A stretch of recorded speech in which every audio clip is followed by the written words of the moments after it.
think I'm on here. Board meeting of Calaveras County Water District. Mr. Mills, can you lead us in the Pledge of Allegiance? Again, I pledge allegiance to the flag of the United States of America and to the republic for which it stands, one nation, under God, indivisible, with liberty and justice for all. Thank you. Now, I don't know, it looks like people might be confused. This is not a rate increase meeting. All right.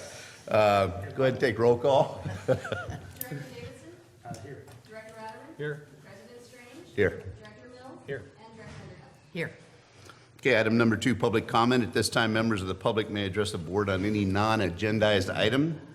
The public is encouraged to work through staff to place items on the agenda for board consideration. No action can be taken on matters not listed on the agenda, and comments are limited to 5 minutes per person. Is there any public comment? Seeing none, we'll go ahead and move to item number 3, the consent agenda, to approve submittal of an application for funds for the 2016-17 State Responsibility Area Fire Prevention Fund, the fire fuels reduction in West Point. Peter? Move for acceptance. Second. Okay, cool, that's true. Yeah. All right, let's go ahead and take roll. Director Davidson? Yes. Director Ratterman? Here. Yes. Director Mills? Yes. Director Underhill? Yes. And President Strange? Yes, okay, motion passes 5-0. Okay, item number 4, workshop, overview of the state and local regulatory framework for protection of water resources from potential adverse effects of cannabis cultivation. I just want to say really quickly, this meeting is not about the merits of the urgency ordinance that we have in front of us, but it is an opportunity for us to be better informed as a district regarding maybe ways that we can better communicate and participate in the development of any local permitting in the process regarding environmental concerns, in particular as it relates to water, both at the state and local level. Peter. All right. Good morning, President Strange, board members. Peter Martin, Water Resources Program Manager. Just going to kind of try to introduce our topic today. We have some speakers here to give us an overview of some of the local and state regulations per your request. So essentially, I just wanted to give just a quick overview of why we're here today. Board requested staff to present an informational workshop with the intent of just gaining a better understanding of the current regulatory framework at a state and local level. Also, I wanted to sort of educate the board on how to evaluate the potential impacts of the cannabis cultivation and the impacts on water resources, just in general to improve your communications and additionally, make sure that you're more well informed for future policy decisions. So I just wanted to highlight briefly some of the recent events that are kind of shaping the local policy as it is right now. We have staff from the county here to talk more about that today. Recently, Calaveras County adopted a temporary ordinance establishing land use regulations and permitting some cultivation within the county. The permanent regulations and ordinance are currently in development, and that will require a programmatic EIR, environmental impact report, to adopt those permanent regulations, and that is currently in development from what I understand. I just kind of wanted to highlight some of the state levels, the state's authorities, State Water Resource Control Board and the Regional Water Quality Control Board have the authority to implement rules and enforce regulations related to any discharges off land into water courses or the environment, and also any associated diversions of water for cultivation of cannabis.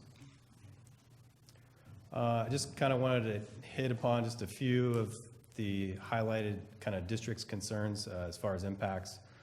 Number 1 would be chiefly protection of ratepayer-funded infrastructure and assets, impacts to any water quality and water treatability, so essentially our ability to treat that water downstream, impacts to water quantity and illegal diversions, and any other kind of public health and sanitation concerns associated with this industry.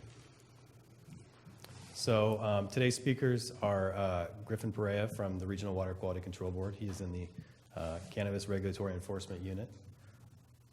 Jason Baetzer is the Director of Calaveras County Environmental Health and Peter Maurer, also the director of the planning department, who are all involved in kind of, taking the charge with developing a lot of the regulations. So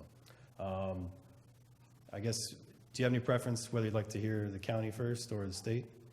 Could I just ask a question, please? Of course, cannabis is the hottest topic here in the county, and I heard a statement that when the county did their permitting, that it was aimed at agriculture? Is that? That is not a question I know the answer to, but we'll hear from the county. I think they could probably answer that question for you. So, actually, Peter, you want to just go ahead and step up? I'll start with you since you're right next to me. So. I think the only other comment I have is that I think in our audience today, we have other experts within the field locally too that can share some information as it relates to water quality and what the industry's been doing also at a local level. Thanks. Good morning, I'm Peter Maurer, Planning Director. Thanks for having us here. Hopefully we'll shed some light on the topic. I don't have any prepared PowerPoint or remarks. Last night we had a presentation at the Board of Supervisors. I can sort of summarize some of that information for you, but I understand that the focus here is on water, so we don't need to get into a lot of the code compliance issues other than as they relate to water. As Peter pointed out, we adopted the urgency ordinance. One of the reasons for adopting the ordinance was because of the amount of new cultivation activity that was occurring. There was a concern about the protection of the environment.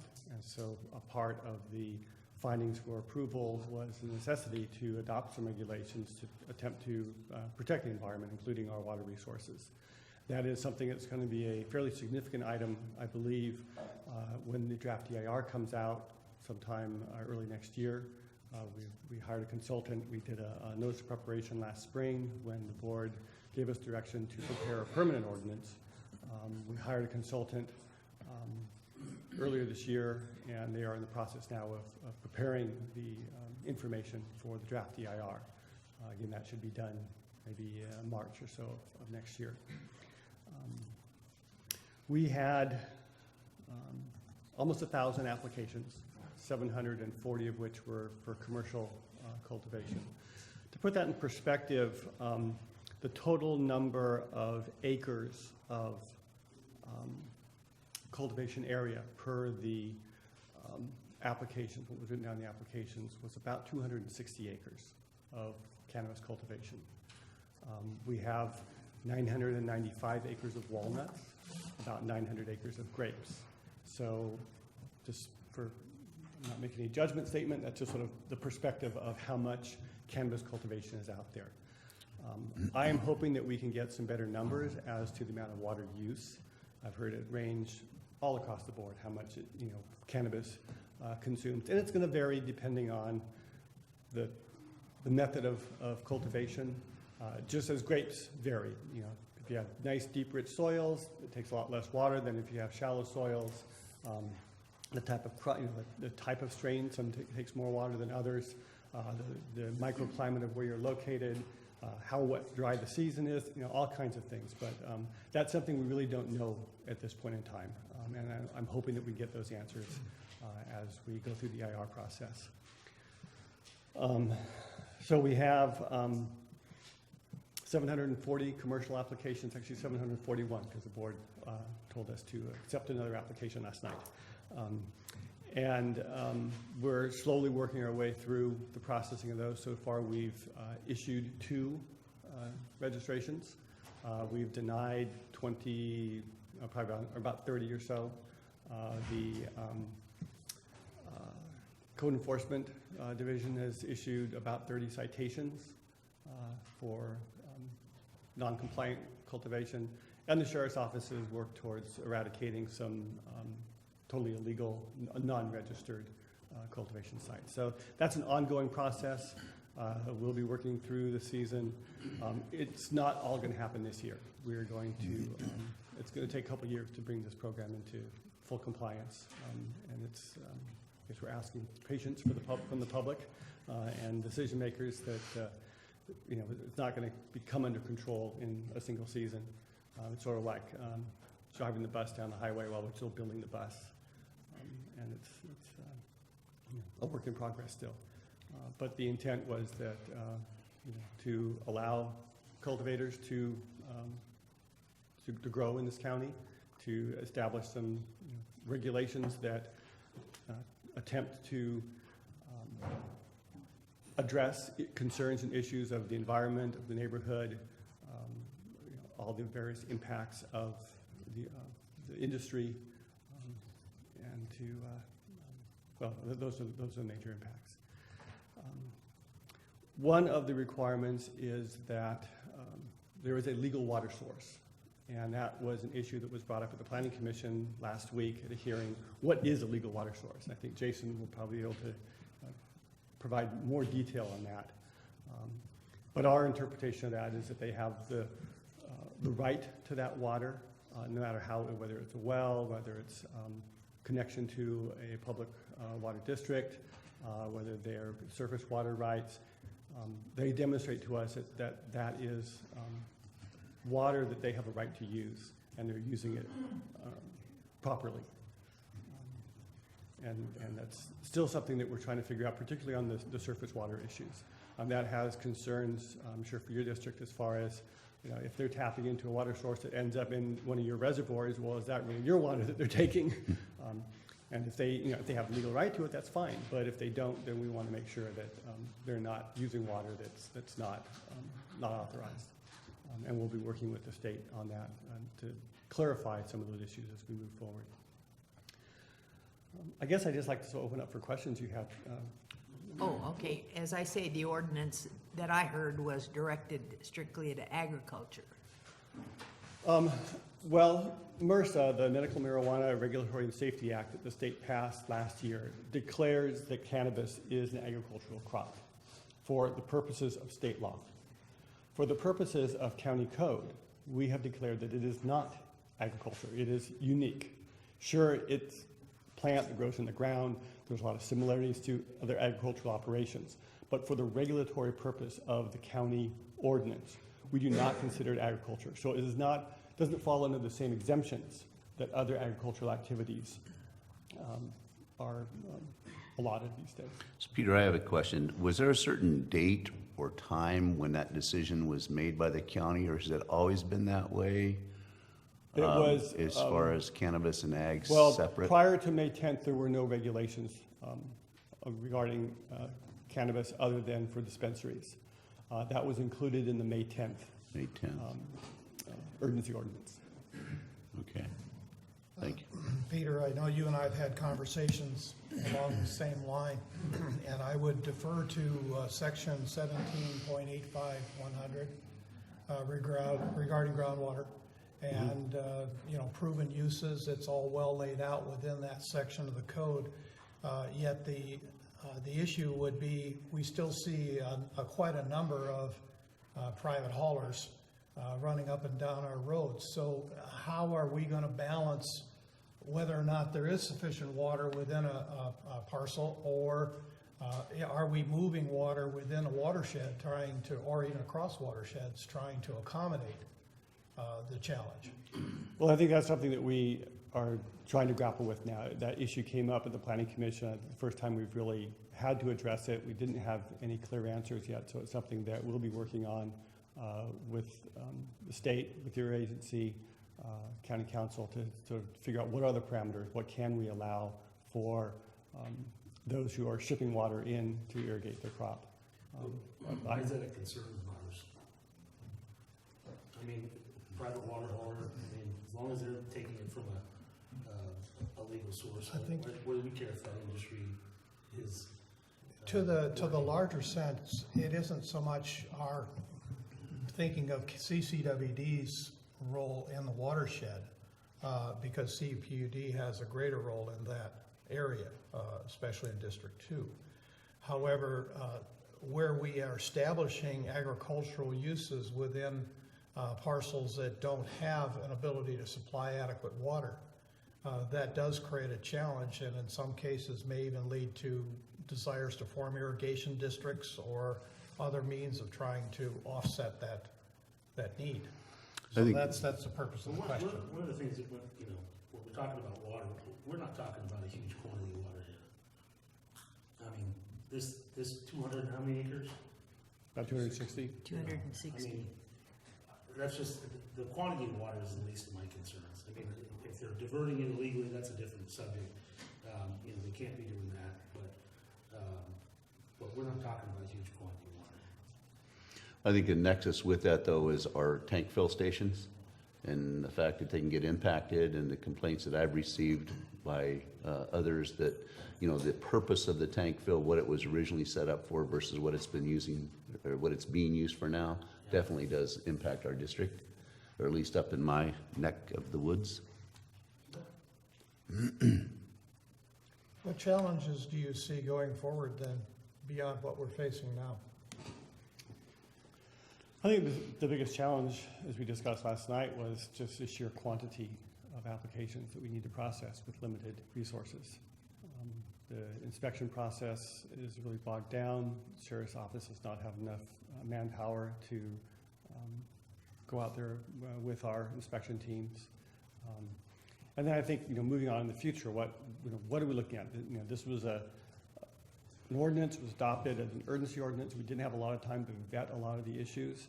Now that we're processing these things, we see some problems. We will need to correct some of those deficiencies in a permanent ordinance. The financing of the program is something that we need to continue to look at. If the tax measure, Measure C, passes, that will help. If it doesn't, then we'll be looking at just trying to cover our costs as best we can with the fee structure that we have. If a permanent ordinance is adopted by the initiative, Measure D, that will lock in certain provisions. And the only way to change that, if we decide that there needs some tweaking of the ordinance, is to go back to the voters. And if we have the allowance for new cultivation to occur, we'll have another wave of applications. These were the applications that we received were those who were growing or who had prepared their site prior to May 10th. We have a lot of people that were in escrow to buy land, want to keep coming to the county and say, hey, I heard we can grow here. Well, not yet. If you were growing previously, but if you're new to the county, you can't grow until we have a permanent ordinance in place. And so, we're looking at, what's the impact in the future? Are there, should there be a cap on the number of growers is an issue that was raised at the board last night. Peter, in your enforcement and inspection process, what are you looking for as it relates to water to be in compliance? Good question. At a specific site. Actually, I think I'd rather defer to Jason on that. If there's a well, permitted well, that's clearly a legal water source. If they have a connection to a public irrigation district or water district, beyond that it gets a little fuzzy, and that's some of the things we need to clarify in the future. How are you planning to do that? When you were talking earlier about having to prove up a water line, do you guys have growers that are claiming that they have a surface water right? Yes, we've had that. And how do you check that? Well, that's part of the struggle that we have. We don't really have any standards to that. We've worked with the state to try to make a determination. Do they have the water right? There's been some debate at the hearings whether or not that's required. And so those are some of the things that I, as a planner, just not that familiar with some of the water law. So we need to be working with experts on that topic to make a determination of what constitutes a legal water source. It's super complex Oh, stuff. believe me, I know. I've been here for 17 years and I don't have a great grasp of it myself, sadly. But it is, just because somebody's on a creek, if that's being fed by a reservoir, that does not mean that they have that water right, just because they happen to be adjacent to it. I mean, it gets pretty complex. And that was, the gist of the conversation we had at the Planning Commission last week was, it's not as simple as just simply there's a water course that runs across my property. And does in the way the ordinance is written, does a tenant gain the same rights as the property owner during its tenancy? The registration process, the registrant can be a tenant or can be the property owner. We require the property owner to authorize a tenant to to grow on their site and to apply for the application. Both the tenant and the property owner are equally held liable for any violation of the ordinance.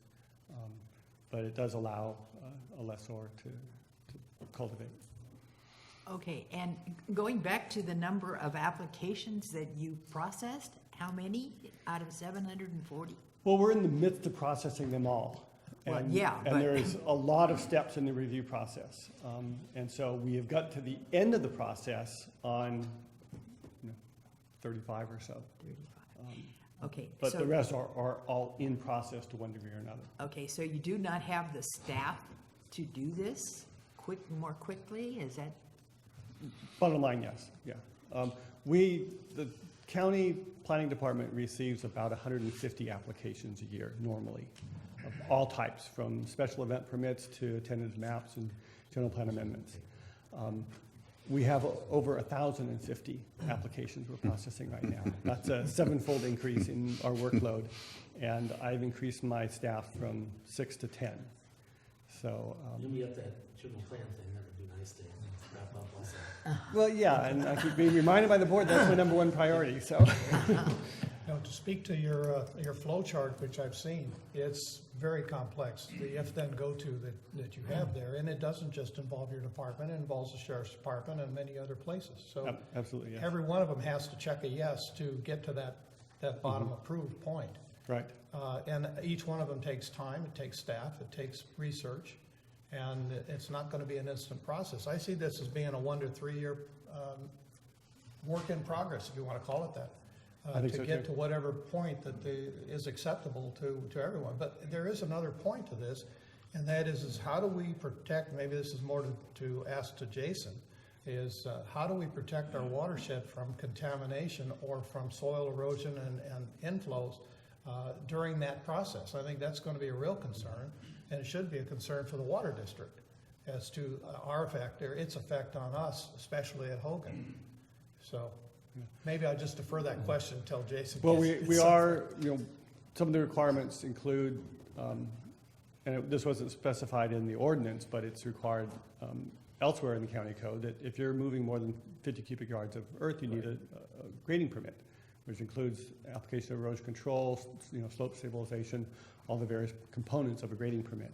At the same time, if you're moving more than a certain, or disturbing more than a certain area, there's different tiers of water board authorizations you need to get. And they're here today to speak to those issues. He's itching to get up there. Peter, I have a couple of questions. One is then the money that's been derived to the state, or to the county, I'm sorry, with the registrations or whatever, where has that gone?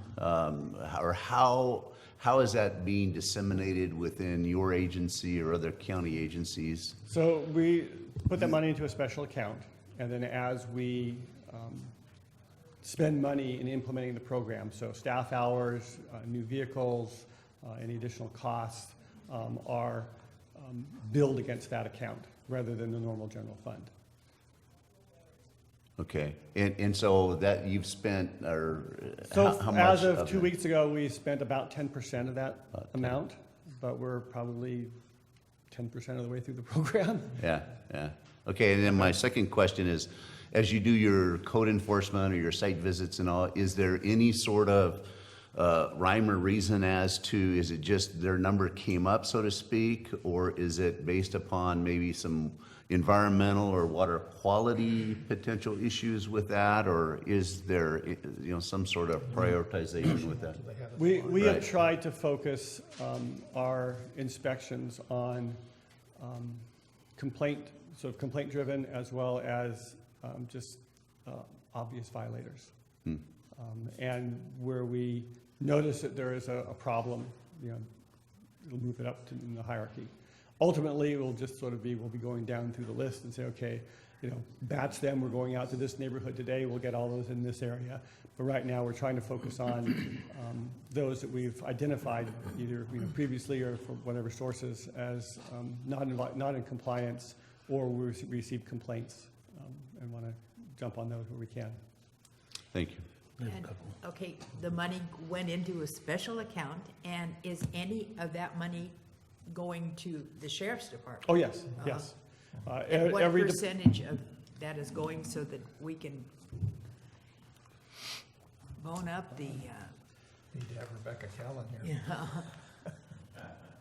The sheriff has spent the bulk of it. So we spent $304,000 so far of that money. $75,500 that was for the sheriff's department. $66,000 was for my department, and it sort of trails off after that. $52,000 for IT. That includes some of the aerial imaging that we've purchased. So a lot of different departments involved.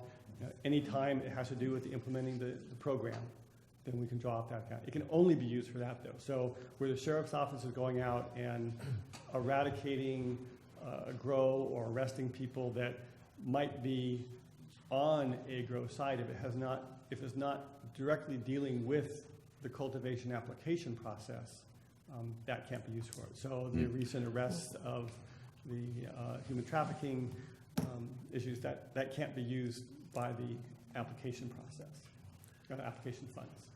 That comes out of their normal operating budget. What is the funding source then, Peter, because, I don't see this industry being much different than the wine grape industry, and hopefully somebody can explain to me the difference in, grading plans for a vineyard or grading plans for this or any of the other things, chemicals, what, similar chemicals are used. But I'm worried about the illegal grows. I mean, we're building a building up there on Jesus Marie Road, and, helicopter flew back and forth all day long, where there's 3 dump truck loads of cannabis in the county vehicles. Who pays for that? Director Davidson, I helped with that. Well, Did you have a permit Even in my your lunch building? then. Yeah. By the way, I do build metal buildings, if anybody's interested. Yeah, oh, all right. Want to get that in. Yeah, okay, that's one. No. No shame. That kind of activity comes out of our general budget process for the sheriff's department. Is In there my federal opinion, the help for that, benefit or- of the registration program is to differentiate between those people that are illegal and that we can go after and eradicate versus those that are trying to comply with the county code. Will the, is it Measure C, will that Measure money C be available is a for? general revenue, and that can be used however the board thinks is appropriate, including additional law enforcement. Okay, that's good to know. And to explain additionally, the costs involved in prosecuting these cases is not part of the, That's true.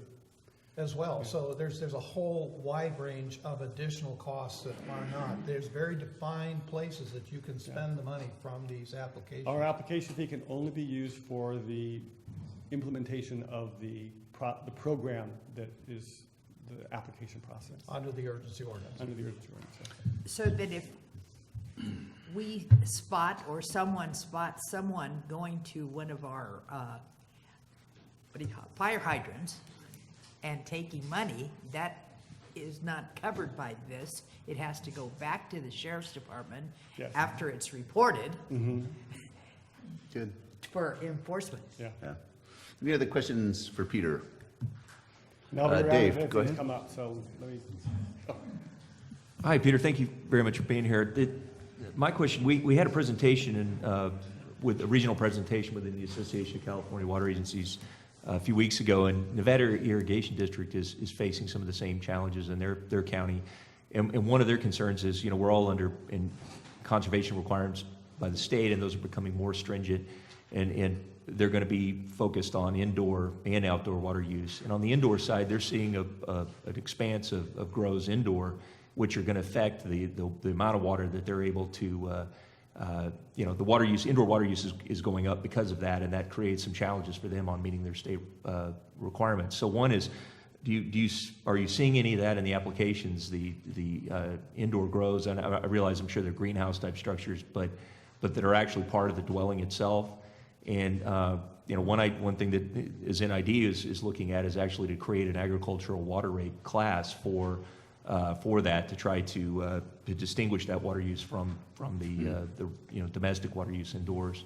But just kind of a perspective on what is being, you're seeing as part of the indoor grow operation and how that might affect us. Yeah. Well, the vast majority of the applications that we have is for the mixed light or the outdoor cultivation, and very few indoor. There's an indoor component to most of the cultivation, but that's pretty small. Those are the clones, the first stage of development of the plants, but then it's, outside in greenhouses, which is really more of an outdoor type of operation. I think that over time, we will start seeing more indoor cultivation, particularly if an ordinance passes that allows a new cultivation to occur. And I think that's something that we'll want to look at very closely within the EIR, if that is allowed, and what are the impacts of that, and how do we address how do we mitigate those impacts from the increased water use. I don't know enough about the indoor cultivation operation to know how much water is actually being used, and hopefully we'll shed some light on that when the EIR comes out. I have a question in relationship to that. The zoning, though, for indoor is one of what, industrial and some sort of commercial zoned properties only? Is that correct? Or, because you're talking more of a residential indoor, I assume. Yeah, and they had a picture, and it was a subdivision in the garage. The operation was in the garage, and they were saying, this fundamentally changes the calculation on water use for this customer, and so they're grappling with how do we deal with that and still meet our requirements by the state, because the state is just going to look at it per customer, and they're just, they're going to just look at how much is your indoor use. The other question I would add, I realize there's some more, but just to interject, if you find through the EIR process that there needs to be a more robust permitting side on the water or inspections related to the water supply and water quality protection and all that, I would assume that would give you the opportunity to add some further elements to your permitting administrative program. So as part of that, I'm hoping that if we identify, like the water rights issue, if that one requires additional time and administration to make sure to verify they truly have what they claim to have, an applicant, that there would be, that could be built in, and conceivably you could have a source of funds and staff to be able to administer that function.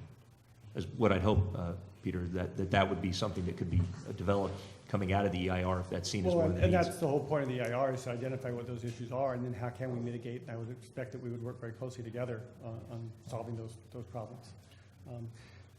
The ordinance allows for a 1A type license on certain residential zones. That's the smallest of the state categories. Off the top of my head, I don't remember what the maximum size of that is. The 2A license, which is, I believe, 10,000 square feet, would be allowed in the industrial zones, M1, M2, and M4. I'm sorry, and what was the second? 1 and 2. What did you say, Peter? The industrial and? Industrial, M1, M2, Oh, and M4, the three different industrial zones that we have. We do not, under the direction that the board gave us last February in the preparation of the draft permanent ordinance, they did not want to see the type 3, the large-scale indoor cultivation. So that was not something that we were going to allow in this county. Not to sidestep you standing at the podium, but I noticed that David Myers here with City of Angels Camp, and I don't mean to embarrass you, but we've had conversations concerning indoor grower nurseries and the how to contain the runoff. What do you do with it? If it ends up in a public sewer system, what is the effect of that versus it ending up in a private leach field? So the county may need to address that piece of it as well in the code, so that we can fully understand what the salts or the nitrates or whatever else might be present will have as an effect upon our ability to treat our wastewater. Absolutely, I agree. Just a point. Yeah. Good. Okay. Well, thank you, Peter. You're welcome, thank Well, you. let me just Right. ask one more question regarding, No more about metal buildings. I have cards available out front. And your name of your company was that? In regards to the zoning, now, if this does go, and they begin to allow these indoor, that they will be on these industrial properties, And I assume then we'll treat them as any other sort of commercial customer and write them a will serve letter based on what their usage is gonna be. I mean, just as if it was a laundromat. Yeah, well, that's something we need to put some thought into, and that's something that is part of the more stringent conservation requirements coming out of the state. They are going to be strengthening the requirements on commercial and industrial. So I think we'll have the flexibility to make some determinations at a local level on distinguishing between businesses and, what are the water use, practices that are, accorded for each type of industry. But this is something we've got to grapple with. I mean, this is why, we're doing this today, and I think we've really got to put some serious thought into the EIR as it comes out. And I appreciate the comment on the return flows. What do those look like? What are the constituents? How does that impact our wastewater plant? But also on the front end, if you've got a commercial property and industry, how do we, how do we treat it as any other, just as we would, any other residential customer on that side, or do we need to try to think of, is this in fact for water purposes more of an agricultural type enterprise, and account for it that way? So we need to do some work on our end to figure that out. Well, to that point too, and I only defer to Mark over there in the second row, third row, that totally organic might be another option for the county to look at, is saying, okay, versus someone who is not following these very strict guidelines, that we can certify them as organic, then we're in a whole different situation in terms of our water quality, especially our water runoff. And I have a grave concern seeing some of the chemicals that I've seen out on some of these sites as to what impact that's going to have. And hopefully the code, and that's our job as policy wonks, if you want to call us that, is to address that and to try to find ways to mitigate it. Is there any training required for chemical storage? Yes. There is? I'll let Jason address that. Good segue. Okay. Let me, I want to step back. During the consent agenda, I was going to go to you. Today's the date for that application to get in, right? So I wanted to make sure if you have any issues, Peter, or anything. I saw that you talked with, We don't want to hold you up here. yeah, so I want to make it's sure we get packaged- that in. and It's so- packaged and ready to go, so. cool. By SBM, by 3 p.m. this afternoon, so. And Okay. Hard copy. we should acknowledge Pat at some point So- for his help with the project Yeah. at some point. So is he in the process of running it up then? I think he's probably gonna take a nap, I'm not sure. He's been helping a lot of folks. Okay, cool. Thank you. Sorry, Jason. Good point. No problem. Go ahead. Good morning, Jason Bateser, Director of Environmental Health. And here to kind of summarize what environmental health is doing with the cannabis cultivation program. We are working with code compliance as a lead inspection agency and the Sheriff's Department to inspect the sites. And there's existing state law that Director Davidson was asking about regarding the storage of hazardous material and hazardous waste that we're certified by Cal EPA to enforce and implement. So during that inspection process, if we see we look at the grows as a business, just like a vineyard, almond orchard, or any other type of business, that if they store reportable quantities, generate hazardous waste, they have to get inspected and permitted through our department through that program. We are going to be working with the industry and doing some compliance workshops as we learn about that, but to look at proper storage, training requirements, and proper disposal of hazardous waste generated at the site. So with that, the county's looking at, make sure that this waste, if it's generated, is properly handled from cradle to grave and disposed of. So that's one aspect of it. The other aspect is the legal water source. Do they have a well on site? And if they have a well, was it drilled with a permit? Was it finalized? And are they using it? Just because they have a well on site, we want to make sure that how is the water getting from the well to the crop itself?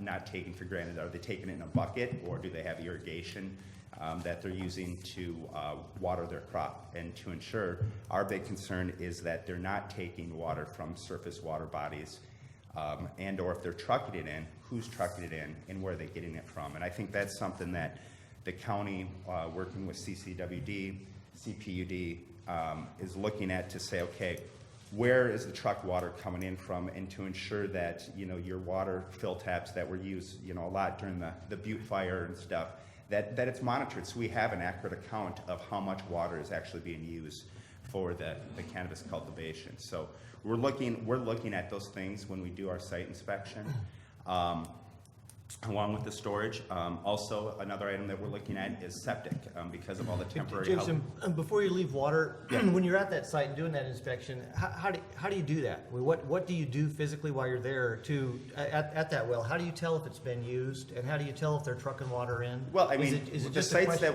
the sites that we've seen, most of them have irrigation set up, and you can tell, I mean, if they're actually using it, we can ask for them to test it, to turn it on, so we know that it's actually working. If we don't see any kind of transport from the water source, the well on site, to the garden area, that raises a lot of red flags in our mind that, this isn't, in any other type of business operations, how is it getting from A to Z? And is there merit to that? So it's a lot of what we do in any of our regulatory programs is a thorough inspection process, asking questions. We inspect right now 230 hazardous material and hazardous waste sites in the county. As Peter said, with the numbers that coming in, it basically potentially tripled our numbers. And so this is a whole new inspection program for us. But it's a lot of ask questions, observe, document, and go from there. So if things don't add up, then we ask more questions. So it's staff are trained. They've been trained in environmental crimes, investigations, and inspections processes. So they know what they're looking for and what to look at during that inspection process. And how big is your staff? Well, we actually, I'm going to be hiring, the first person's going to be starting October 17th. So what I've had, first person. So what I've had to do, because it is a priority, is take existing staff from other programs so they can inspect for the cannabis cultivation program. So I have multiple staff right now, so we have coverage. So when we're asked to go out on site with code compliance in the Sheriff's Department, we're able to meet the needs of that inspection process. But we are going to be hiring one, and we have actually 2 more vacancies. So if there's any registered environmental health specialists in the audience, please apply. Jason, first of all, congratulations on your decision. Thank you. Do you think that we might want to incorporate SIRS as a requirement when we reach certain levels in some of these grow sites that are non-organic specifically, so that the fire agencies, emergency responders can have some idea what they're getting into? Yes, you bring up SIRS is the California Environmental Reporting System. So if He just loves dropping names, dropping terms and everything. We're in a So world. get used to it. Different world now. I am. So if they meet certain thresholds, they have to register in SIRS, and that's where they come into our hazardous material, hazardous waste program. They have to pay registration fees just as an auto body shop would, or any other type of business operation within the county. We look at them within environmental health as a business. And if they generate hazardous waste, they're a hazardous waste generator, and they have to comply with the state and federal requirements for reporting and disposal, and then we share that information too with emergency responders. Now, if the county decided in the permanent ordinance to have more stringent reporting threshold requirements for an industry, that would be something that would have to be decided by the county to move forward. But right now, we follow the existing state requirements for reporting. What I'd like to do is maybe have him finish the presentation, then we'll take questions after so we can stay. So, yeah, one of the other things we're looking at is, besides the legal water source, well, where the water's being transported in or where the water's coming from, I see some real opportunity. Peter and I have talked about this, working with CCWD, CPUD, but also looking at the septic issue.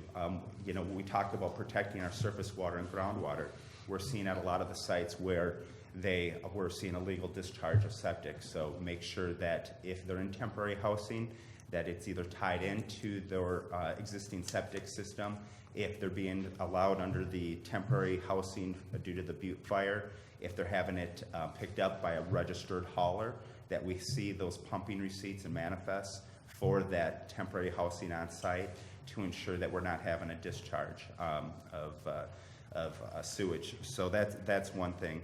The other aspect is agriculture weights and measures. They have an inspector starting October 3rd. They'll also be inspecting, looking at insecticide and pesticide use. So with that, what types of insecticide, pesticides are being used at these sites. We've been looking at it now, doing program referrals, but they have a full-time staff person that was part of the registration process that'll be starting October 3rd. So we'll be continuing to implement the multi-agency approach, inspecting these sites. And as we go out with the different departments with the county, we'll be, that helps in cross-training. In addition, we've also been triaging the complaints, as Peter said, complaints that have come in through Cal EPA complaint system or into our office through, whether it's environmental type of complaint, sewage complaint at a grow site.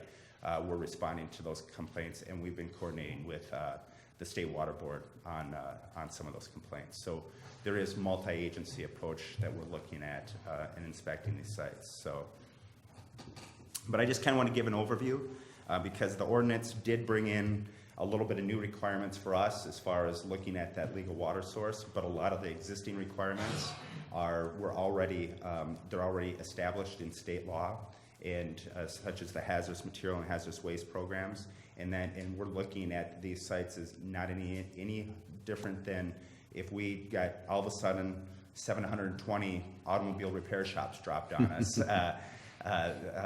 Would be inspecting them the same way and make sure that they're following the state requirements.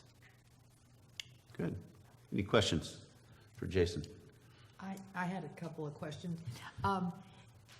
Talking about the amount of water being used, if we took 1 acre of grapes versus 1 acre of cannabis, what would the difference be? I don't know the exact answer to that question because a lot of it is based on, like Peter said, specific to the grape itself or the certain type of strain, how it's being grown, whether it's pots or in ground. I'm not an expert in that, and that's something that I think would be further fleshed out through the CEQA process. And so I don't want to give any misguided information on that right now. Our concern is, again, that if the water that they are using on site is from a legal water source. And to bring up something else is that right now there's nothing that prohibits somebody from selling their well water. If you were going to sell your well water for drinking water, you would need to get a permit. Selling your well water, if I had a well that produced 100 gallons per minute on my property and I wanted to sell some of that water for agricultural purposes, there's nothing that permits it or prohibits that at this point in time. What is our, just to follow that track, in regards to, the water truck just can't pull up to one of our fill sites without being registered, I assume. So are we tracking that at all? I mean, how often or who, do we have a registration of water trucks and they have are we monitoring that? How are we doing it, I guess we should ask. Yeah, those that use water either out of our fill stations, the La Plana, low flow fill stations, like the public were using during the Butte fire in response to that to have access to drinking water. Those and then the hydrants and the overhead high capacity fill station near Hogan. Those are all under application and permit with us. So we know who's authorized to use that and who's not. We do obviously have some challenges with theft and report that to law enforcement when it happens. But yeah, that's done under an application process. But we don't know where they're taking it. Don't know where they're taking it. Well, they do represent. We do have. We got the construction water use, and so we know what they're using it for. Those who are receiving the water out of the La Plana stations, those are actually they're representing that they're using it for that they either have a failing well or problems with their domestic water supply that they're using it for. Now it's kind of an open question, and when we brought to the board and we'll come back with it, the idea of creating bulk water stations that we would have available so that we could, in large part, so that we could funnel all of the traffic for the use of our water in that manner to the stations that you basically purchase it on on a credit card type system. You come to the office, you purchase a card, you would have the ability to go to the bulk station, run it, and obtain a certain quantum of water. Eldorado Irrigation District uses those right now, and they've been very successful. So that's something we're looking at, and through that program, then we would again be looking at, okay, what would be the requirements for access to that water, and we don't know exactly what that would be. That's something we still have to determine. Likewise, I know CPUD has their own bulk water purchase program, and that's from hydrants, like we have one right here on George Reed Road, and and I don't think they have any stated requirements. I don't think you have to affirmatively state exactly how you're going to use the water. But they know how much water they can provide, and those that come forward, they can access it. Yeah, because there's I'm up there every day, and there's water trucks, all day long going in and out of there. So it'd be Yeah, nice. It'd be nice to know, where they're taking it from. It's my understanding there's some that are actually coming from adjacent counties and even up to 2 counties from here to obtain water in the fill station and truck it down here. I don't know if Because the fill station, I think this came up during the fire, every district has a fill station. And if you want to come up to Ebbets Pass, that's a long ways. I don't Yeah, know. and if- there's very slow flow, so that's not Yeah. For a tanker truck, it's not an ideal situation to fill in that. President Strange, I apologize. No, that's okay. Donna, I don't know if you're prepared or willing to discuss any of your bulk or the hydrant transfer stuff at some point today, but if you could, that'd be great. We have the same situation as you folks have, where we have trucks that are authorized to take water from the hydrants, and we're basically right now on an honor system. We're also looking at fill stations to try to have similar programs throughout the county, because we don't think that this is really gonna go away, and we should be accountable for that. So, we have the same issues where we have trucks coming in from all over. We've designated certain hydrants in our district for those trucks to take from, and other than that, at this point, we don't know if they're authorized or not. We're just hoping that they're somewhat being honest. We've changed our policy in the office to have them be more responsible with their load counts and hauling them in on a more regular basis, so that we can better track what the usage is. And on a normal year, we have maybe 10 bulk water haulers, maybe. And this year we have 27 trucks that we have authorized to take, so that's just the difference that we have, and along with the amount of water that they're taking. I think this is a really good opportunity for the county to work with the water districts and to, as part of a way to develop, a mechanism to ensure that where this water, if they're trucking it in, that we have documentation of what's happening and follow up. And, although my time here is short-lived, I'm definitely, advocating and pushing that forward, because really having that partnership and collaboration moving forward is how we're going to be able to, work together and make this successful. So, You have a Yes. question? I have a question for you too. Jason, having been on illegal sites as well as good sites, I think the one thing that really rings true on those that are clandestine, whatever you want to call them, is the amount of problematic issues with the soils and with the type of runoffs, et cetera. Is there a way that we should possibly be putting a fluorescing dye on the ground in those areas, so we know that we're going to be able to contain the problem to the site?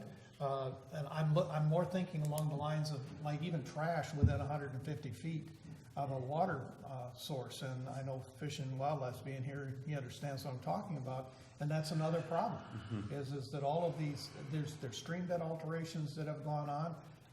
How do we wrap our heads and our arms around all of this and start to say we can enforce it? Not that we want to, but we can, and here's the methods we're going to use. yeah, right now, our department doesn't have the statutory authority for waste discharge requirements. That falls under the regional board.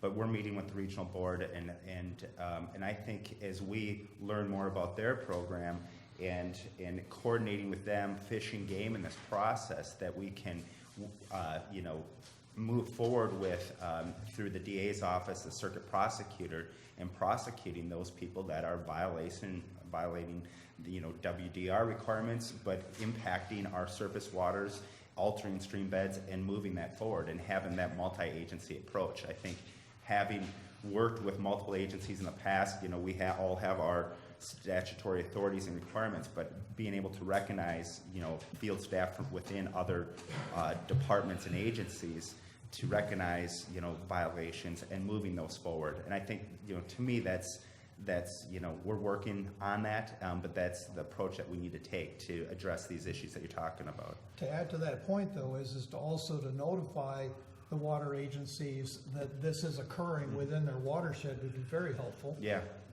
So that they can get in front of it and start thinking about how they might mitigate as well. Yeah, and one of the things too that the county is working on is through the GIS program and inspecting these sites. And as we, look at these things and incorporating and sharing information, that's a good way to share that information.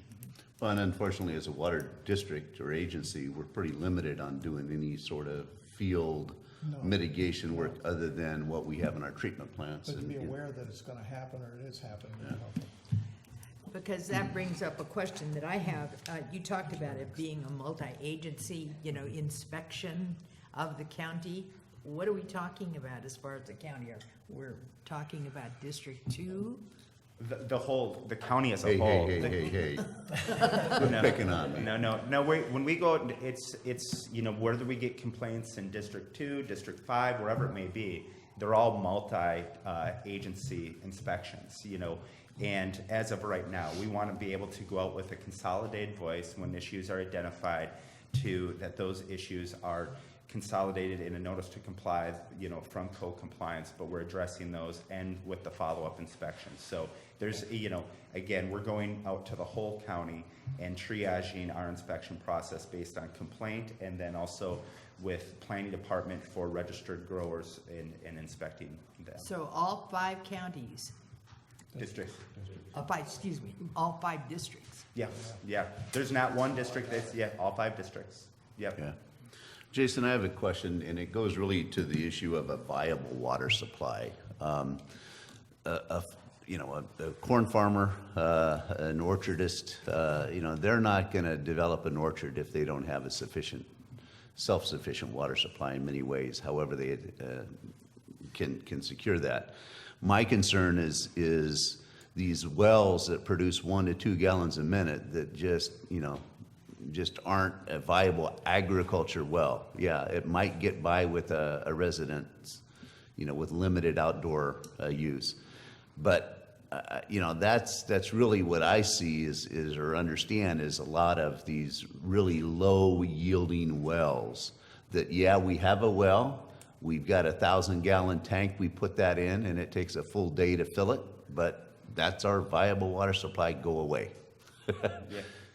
No, I think you bring up a really good question, and that's something that I think the county has to look at through the CEQA and what is viable and what is viable for the size of the crop, Right. and looking at that from a holistic approach. We haven't done that for it's a business model. Like kind of what you're referring to in other agricultural operations, even though we're not, but whether it's corn, almonds, grapes, and even in the restaurant business, we have some restaurants that are trucking in water right now because their well is going dry. And so what is that? From a business perspective, how viable is that long term where you can truck water in? So, we face that in other industries, and I think as the county moves forward, is looking, is there a minimum GPM? How is that monitored? Those are all good questions. Is trucking in water from from CCWD or CPUD another viable option for that? And having a 5,000-gallon water storage tank, and how long does that last? So Right. Those are all good questions that we're faced with and going. I mean, we've been to some sites where there's adequate water supply. We've been to other sites where the well has been dry for 2 days. That's not a good business model. Right. And then that leads to other types of opportunities or issues that may arise, whether it's trucking in water or selling from an existing well, so there's those other ancillary businesses that come up with that.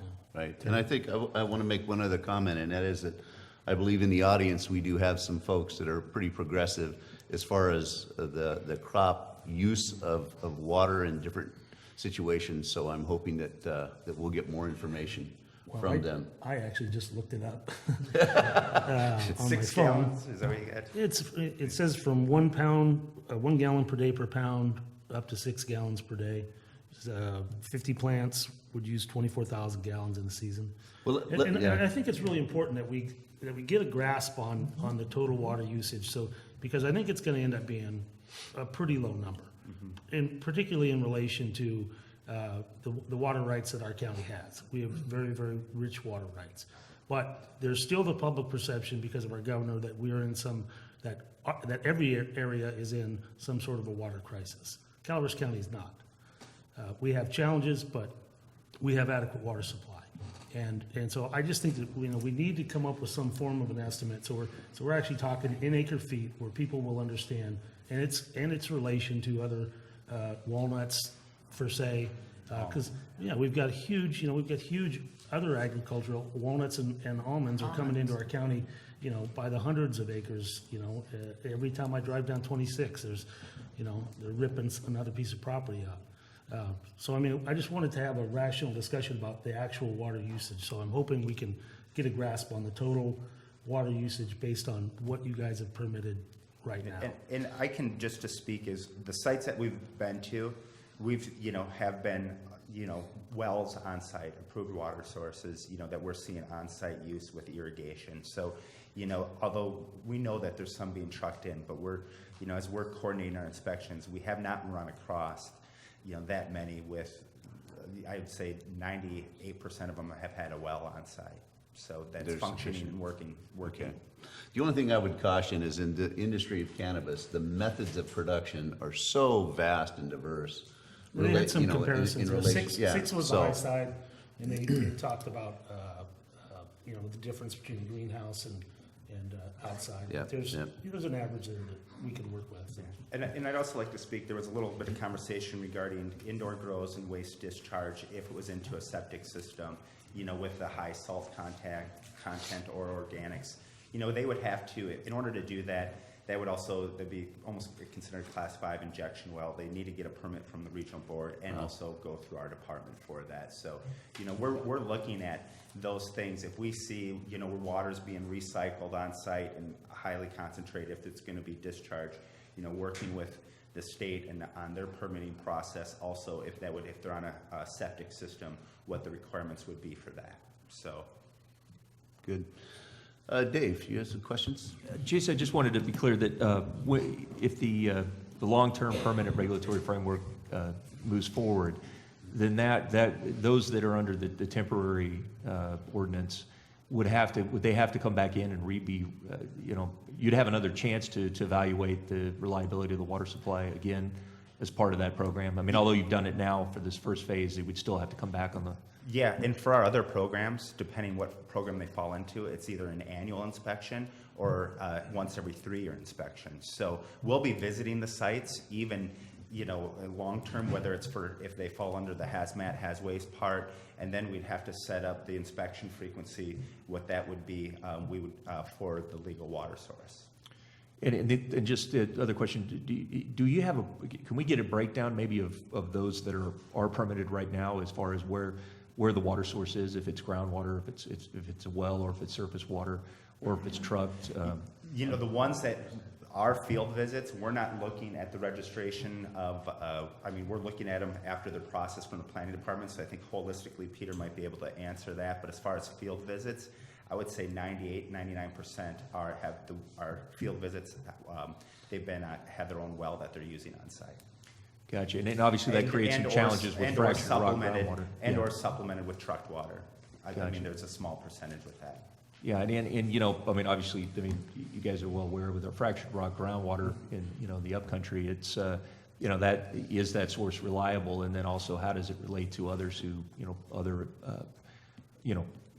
other residents around that who might be affected, given that these are pockets of water. So I think that we're going to have to take a close look at that in the EIR and try to help with that. Yeah, and that's one of the things too, we're continuing with our GIS program throughout the county for domestic wells, looking at, getting that information when the wells are drilled, GPMs. There is, as you know, we don't have long-term monitoring on those domestic wells, but looking at in areas at the time that they're being drilled and tracking that. But also with that, it gives us kind of an indicator if we see more wells being drilled in an area, even though we may not know ongoing year after year GPM, we're tracking which wells that are being drilled now, whether it's drought related, is it a deepening because of low water output. We've this past year implemented some new categorical standards for permitting, so we will have a better idea. And again, it's getting that information from the well driller and property owner at the time of the permit, but at least it's giving us a better set of data standards that we'll be able to use in our GIS system and really evaluate. And this was implemented with the drought, not with cannabis, but obviously they go hand in hand. So. Yeah, we've done some well monitoring over time too. Are we still doing that now, as far as well levels? And then, I think we had at one time we had a voluntary program where people could have their well monitored for elevation. Yeah, so what's going on now, and are we still cooperating with the county to do that? We have a system of 15 nested wells that are within the western portion of the county that lie within the eastern San Joaquin groundwater basin. But one of the things I had talked about is whether or not, I think we had discussed this earlier too, is I think you had suggested that we coordinate with the county to see if there are other folks that are drilling new wells that may want to jump onto that program, because we are the certified entity within the county to run that. Is it just in the western part, because that's the depleted groundwater? That is correct, yes. Good. Okay, any last question for Jason? I don't know if this is really in your wheelhouse, Jason. About agricultural wells, there have been many drilled over the years without permits because of their remoteness. There was real no need for reporting. Is there a way to go back and try to determine where those wells eventually are, and are new ag wells being required to be permitted? Yes, first, the new ag wells are required to be permitted. And we've seen, we've had some wells drilled with the almond orchards going in the west part of the county that have come in and been permitted with our department, along with a number of new wells for the cannabis cultivation program that have been drilled. Most of those end up being drilled, though, not as permitted as an agricultural well, but as a domestic water well, because they're tied also in, some of them are tied into for human consumption. The county started permitting wells in 1998. So a lot of the data, the well drillers are required to report to Department of Water Resources their well logs. So any well drilled prior to that, we can contact the state to see if they have information. And then on the newer wells, if we get reports of a illegally drilled well, we'll go out and investigate that. We've developed good relationships with our well drillers within the county, and the cost of drilling illegally is not, with their business, it's not worth it for a $356 fee for our department, which is pretty minimal compared to the cost of drilling a well. So we haven't seen or heard of a lot of illegal wells being drilled, but we would investigate and follow up as necessary. I just wanted that in the discussion so everybody understood. Good. Thank you. Well, Jason, I understand you'll be leaving the county. I will be. My last day will be October 28th. Well, thank you for your service. You'll be greatly missed. I appreciate that. Good luck in the future. Thank you. Thank you. Okay, Peter? Yeah. So we also have staff that you may not know personally, but from the state board to present on some of their programmatic elements. Also along with, I guess, Fish and Wildlife here today too as well. So this is Griffin Perea. He's with the regional board and their cannabis regulatory enforcement unit. So. Welcome. Joel? Morning, President Strange, members of the board. Thank you for having us here today. We always like to get out and try to inform as many people as we can about our program. So, you mentioned my name is Griffin Perea. I'm an engineering geologist with the Central Valley Water Board.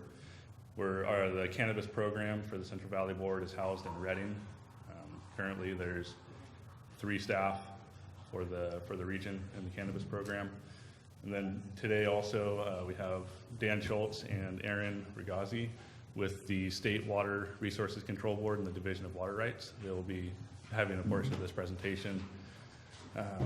We have Lieutenant Dwayne Little with Fish and Wildlife. He is in the cannabis program for Region 1 of Fish and Wildlife. And Yvonne West, she is our senior staff counsel at the state board for the cannabis program. Welcome, everyone. Thank you for being here. So we have a pretty lengthy presentation, so if you need us to induce brevity, just let me know. we can shorten it up a little bit. But we wanted to give a pretty broad overview. So How long? I'm just thinking of a break, a little potty break or something. I think it's somewhere around 40 slides. So assuming we're at a minute a slide, which Yeah, if you don't mind, why don't we take about a 5-minute break? nope, that's fine. Cool, All thank right, you. yeah.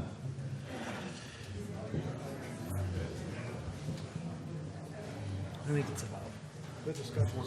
Yeah, very good.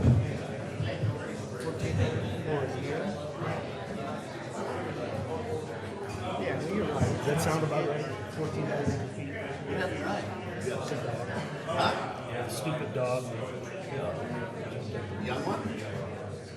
Ridiculous. That's what it means. Yeah, she's just out of control.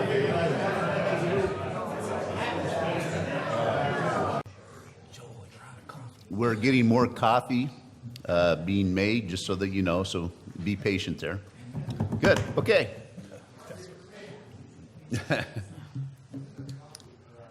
Let's go ahead and resume. Dave and Scott aren't here yet, but they should be here momentarily. Okay. Are we ready? Is there a button I have to press to get us back on the screen? Screen's asleep. Uh-oh. Where's Peter? I don't know. If I hit it, it'd probably explode. Dave, can you get the computer going again, a laptop? Oh, there we go. Thank you. All right. Yeah, so I just did introduction. So brief program overview is basically in May of 2013, Butte County raised a lot of issues with the cannabis cultivation they were seeing and some of the environmental damages that their sheriff's office as well as their code enforcement were seeing. Frankly, they felt they were overwhelmed and raised the issue up the ladder basically to where legislation and governor's office became aware of the issues, and really there was no state environmental regulatory framework for dealing with the discharges from cannabis cultivation sites. The types of discharges that were occurring, Fish and Wildlife had their Fish and Game Code that they could deal with impacts to wildlife or habitats, but as far as water quality was concerned, the water boards and the state water board didn't have a dedicated program for it. So that went up the chain and then came back down. They initiated the pilot program. So there was a flurry of activity within that 1-year time frame, had to put together budget change proposals and basically requesting for staff resources to form a dedicated unit for the cannabis cultivation discharges. So when the budget came out, the initial program allotted for 11 water board positions and 7 fish and wildlife positions. The water board positions were basically staff level positions for the regional boards, as well as council attorney positions with the state board, and then a couple staff positions with the state board as well. Fish and Wildlife got environmental scientists and wardens dedicated to the program to assist with the site inspections. So they're very similar to what happened on the North Coast then? It came out of the same time frame. So those 11 positions were split between the Central Valley Board and the North Coast Board. Okay. So both programs came out at the same time. So that was the development. Right now, we've moved out of the pilot program phase, and we're basically a fully functioning unit at this point. For the Central Valley, that's being run out of the Reading office. The North Coast Board, it's being run out of their main office in Santa Rosa. This year, we received additional positions, one for our Sacramento office, and then a senior level position in the Reading office to actually manage the staff activities. And then Fish and Wildlife received additional positions as well to help bolster the program. So this is just the basic boundaries of the regions that have a program currently. So the darker blue is the Central Valley region. Wow. Basically from, northeastern California down towards Bakersfield. We have 3 staff right now. Do you have a pilot's license? What's that? Do you have a pilot's license? Not yet. The North Coast region is the lighter blue, kind of green color over towards the coast, and then the Fish and Wildlife Region 1 that currently houses their watershed. And, what's that? It's the whole state, not just Region 1. Okay. Well, Dwayne Little is representing Region 1 for Fish and Wildlife. That's outlined in the green. So the pilot program was pretty much focused for location, was focused in the Northern California. And it was also focused around anadromous water courses, so those that support salmon, steelhead runs, fish species. So those were some of the greatest initial concerns, which is why it was kind of housed where it was housed. And then as we're growing, we're expanding and moving down the state to where the needs are. So the reasoning for the program, like I mentioned, was obviously illegal water diversions. That's a big issue in both regions, but it is a very large issue in Region 1 on the North Coast region for water diversions. The grading activities that are associated with it, a lot of times, even if they were conducted in counties where grading permits are required, it's the grading permits wouldn't be pushed through. They wouldn't try to get them. So it was basically a lot of activities that were done without any sort of oversight was the initial problems. Trash, there's a lot of trash at some of the illegal sites. The impacts to wildlife, trappings, and then also the deforestation that was occurring in some of the sites. Again, these were the initial major concerns that kind of prompted it. This isn't what we always see, but these are some of the worst of the worst. You had public safety up there. Yeah, when we get complaints, we do get a lot of complaints that stem from landowners or people that have been living in the area for a while, that all of a sudden there's this increase in traffic, this increase in activity that they see as an illicit activity. And so we get complaints about that. And so that is a concern, especially for Fish and Wildlife, when we go in as public safety. And then it's also a concern with our board, is safety of our staff doing inspections. So that it's just one of the reasons the program was initiated, is protection of the resources and then also protection of the public. So the Central Valley Water Board created and adopted a general order of waste discharge, which is similar to the North Coast Water Board went through a similar process. They adopted a waiver of waste discharge. But our general order is basically looking at the discharges from the site, anything that could impact surface waters or waters of the state. And so it's not, we get this question a lot, is we don't have a say either way on the the cultivation of cannabis. We are strictly concerned with the discharges from that cultivation and how they may impact water quality.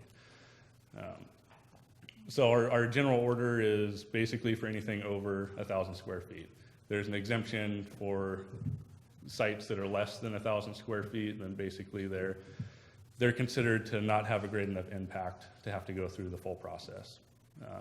And one of the major distinctions with our program is we go by disturbed area. So it's not measured by the canopy size, it's the site as a whole. So if there's an access road going from the cultivation site to a water tank or to their water supply system, that access road, everything associated with the site is included. So when we talk about the sizes, it's the site as a whole, not strictly the cannabis plants.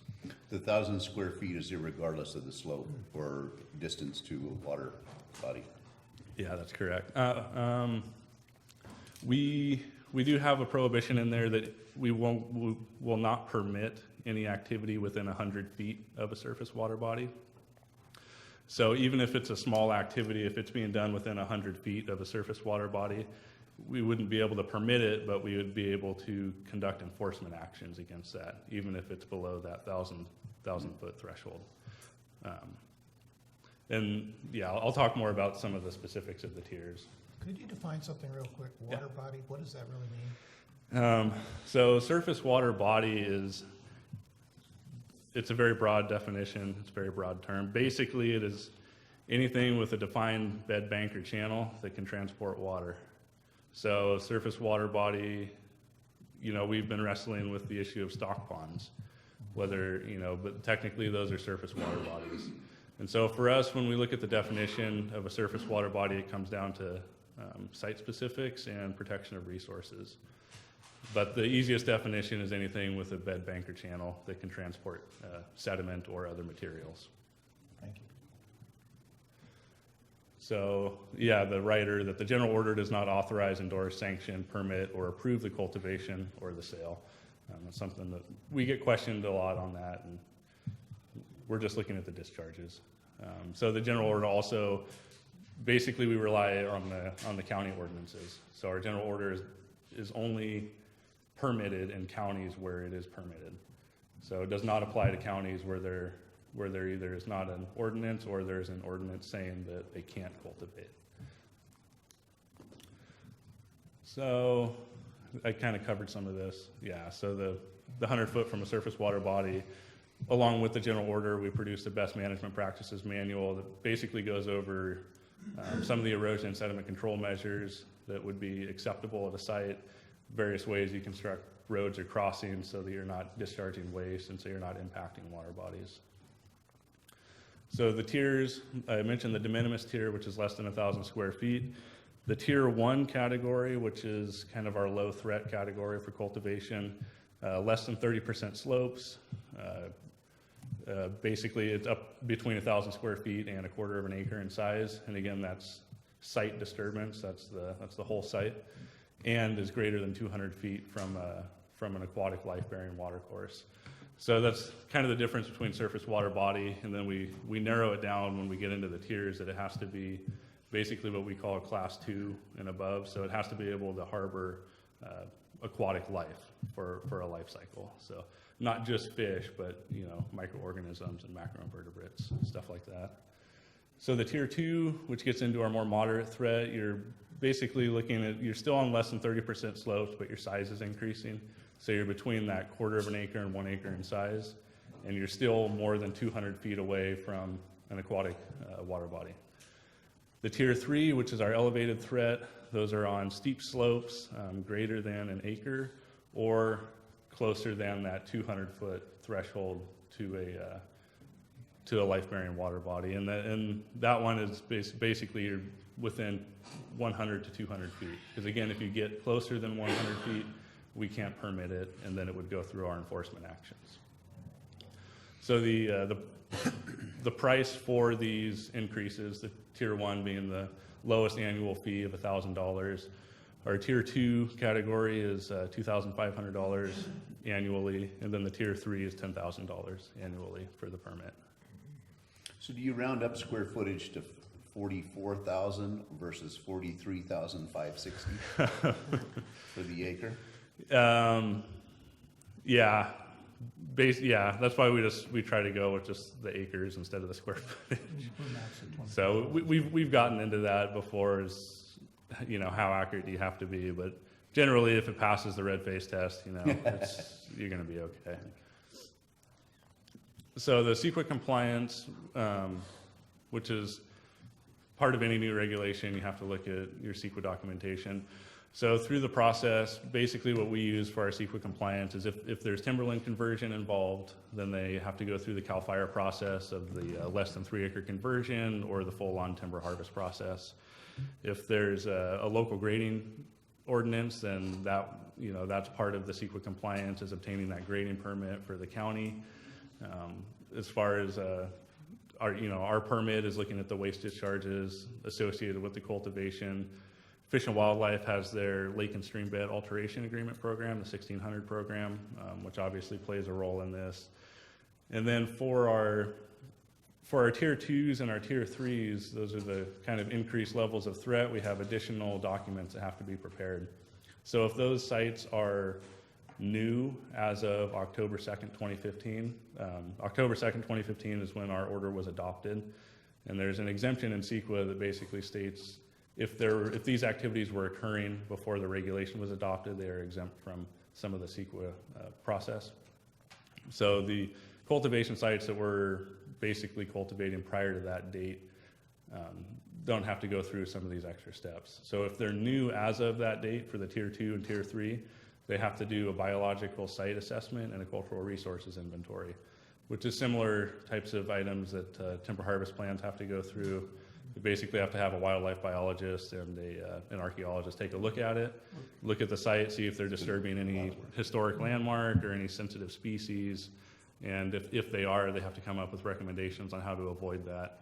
And then for the tier 3s, they have to produce a site management plan, which is similar in scope to a SWIP, to a stormwater pollution prevention plan, basically outlining what kind of erosion and sediment control measures you're going to employ at the tier 3 site to make sure you're not having active stormwater discharges. One question while we're on this is that an RPF apparently has the ability to do both biological and archaeological site assessments that would qualify for this process. Those professions, though, have a lot of anxiety and animosity regarding the abilities of an RPF to do wildlife work or archaeology work. So where do you stand with that? For the purposes of our permit, we have had RPFs do the assessments. I used to work in the timber program in the water board, and so I was made aware of some of those issues with an RPF claiming archaeological sites where, the CAL FIRE archaeologist says, well, technically, it has to be done this way. But for the purposes of our permit, we have allowed RPFs to do these, as long as they're operating within the scope of their experience. So it's one of those, you're kind of backing on their professional license.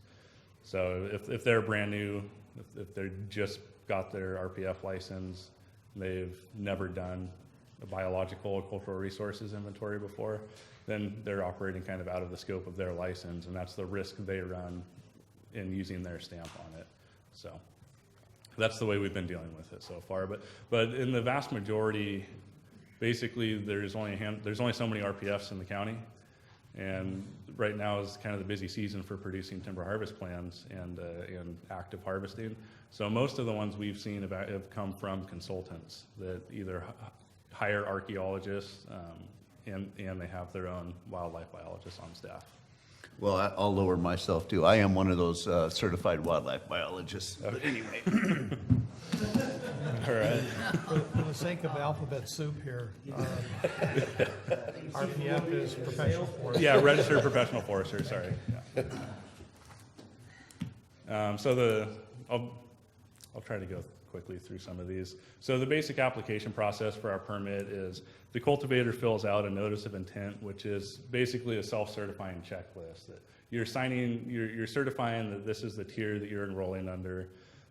This is the documentation that you provide, and this is the annual fee that you're going to pay, and you're signing that document basically legally under penalty of perjury. So it's a self-certification process which we receive, and then we do a little bit of fact-checking on our own. So we look at available aerial imagery. We look at past aerial imagery to see if it was in existence prior to that October deadline for the CEQA compliance. We take measurements of what appears to be the size of the site in ArcGIS. And so those are some of the tools that we use. We can verify the landowner information. We can verify the tenant history or the past landowner information. We can verify how close it is to a water course. So we kind of we basically just double check, make sure they filled everything in correctly and that there's nothing missing. We have had some that, they weren't aware of the differences between the size of the canopy of the grow versus the operation size. So that's been one of the ones we've denied some applications based on that. But, you know, there's kind of the difference between the size of the canopy and the size of the actual site of operations. But in general, most of the information that is needed is listed on our website, and we've had pretty good success with the self-certification notice of intent. So once that's sent in, we review it, we look at it, make sure everything's correct. Then, assuming everything's correct, we issue the notice of applicability, which is basically stating your notice of intent was looked at, everything's okay, you are enrolled in our program. Once they're enrolled in the program, they have a series of monitoring that they have to do throughout the winter period to make sure that their site isn't causing discharges or isn't causing impacts, similar to stormwater sites. So once they're enrolled, they still have actions they need to take to stay enrolled. So that's kind of, yeah, background of the program. Sorry, it was very lengthy. So I just figured I'd throw in a few photos of what the types of operations we look at. So this is your tier 1 operation. It's pretty small. You can see it in comparison to the size of the house. You know, it's probably not too far over that 1,000 square foot threshold. It's on pretty gentle slopes. I looked at the water courses. There's no water courses nearby on this one. So these are not very impactful. These are pretty easy to go through. So the tier 2 operation, you can see the size increases a little bit. It's definitely more noticeable. This one, it skirted right at that 1/4 acre, so it's just kind of just right into that tier 2 category. It's still on gentle slopes, and it's still set back quite a ways from an aquatic life-bearing water course. So again, in these ones, if this one was a new grow, they would have had to complete the biological and the cultural assessments. So then we started looking at the tier 3 operations, and these ones are definitely in the commercial size. They're greater than an acre. They're on fairly steep slopes. You can see on this one some of the benches that were created to accommodate the cultivation being on a steep slope. There's portions of it that are within that 200-foot reach of a water course, between that 100 and 200-foot reach. And so for this site, they had to prepare the full site management plan, which listed everything, every detail about the site, where the water source is located, where the water tanks are located, where the storage of any fertilizers or pesticides they're using is located, the slope steepness, what type of erosion and sediment control measures they're using. It's a very detailed site management plan that we're looking for. And so that's basically an example of a tier 3. So specific to Calaveras County, there's been a large amount of activity in Calaveras County, as was mentioned. For the purposes of our permit, we are over 700 applications from Calaveras County. Again, so the close to 1,000 number was mentioned earlier, but those, if they're less than the 1,000 square foot, then they don't qualify for our permit. So we're pretty aligned with the commercial size aspects of the county ordinance. So right now, we're still processing all those applications. We basically received that amount in 3 to 4 months, and then we have other counties that we're processing as well. So we're working with the county hand in hand, trying to streamline our processes and avoid kind of redundant activities. If there's one that they've denied for obvious reasons, then for us, then we would be able to kind of set that one aside and say, well, the county has issues with it, so we'll put it over here, and when the county has that part figured out, then we can retake a look at it. We haven't currently conducted any compliance inspections. Frankly, we're just understaffed right now. We're having a hard time getting out and doing inspections. We're definitely planning on conducting inspections later in the fall and during the winter period. Those are kind of our best times for inspections to make sure that the BMPs are working correctly. It's hard to say whether or not they're working if you can't see where the water's going.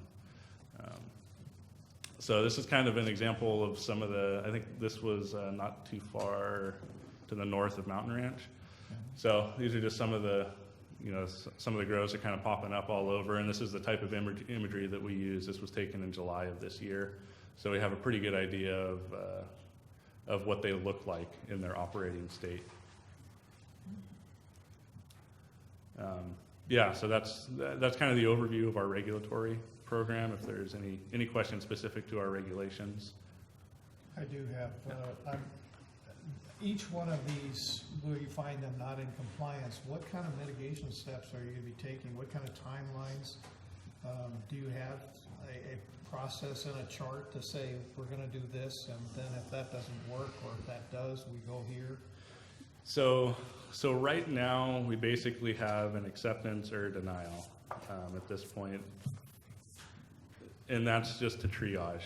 So we have a notice of non-applicability that we can send out if they're within that 100-foot zone to a water course, or they're less than 1,000 square feet. It's a kind of a quick and easy letter that we can send out that says, hey, your site is not applicable at all for our permit for these reasons. If you would like to be permitted, then you have to address these issues and resubmit. And then we have a notice of incomplete that we send out as well. And those are the ones where if they enroll in the wrong tier category based on size or based on distance to a water course, we can easily check that box and say, this is the reason your application is incomplete.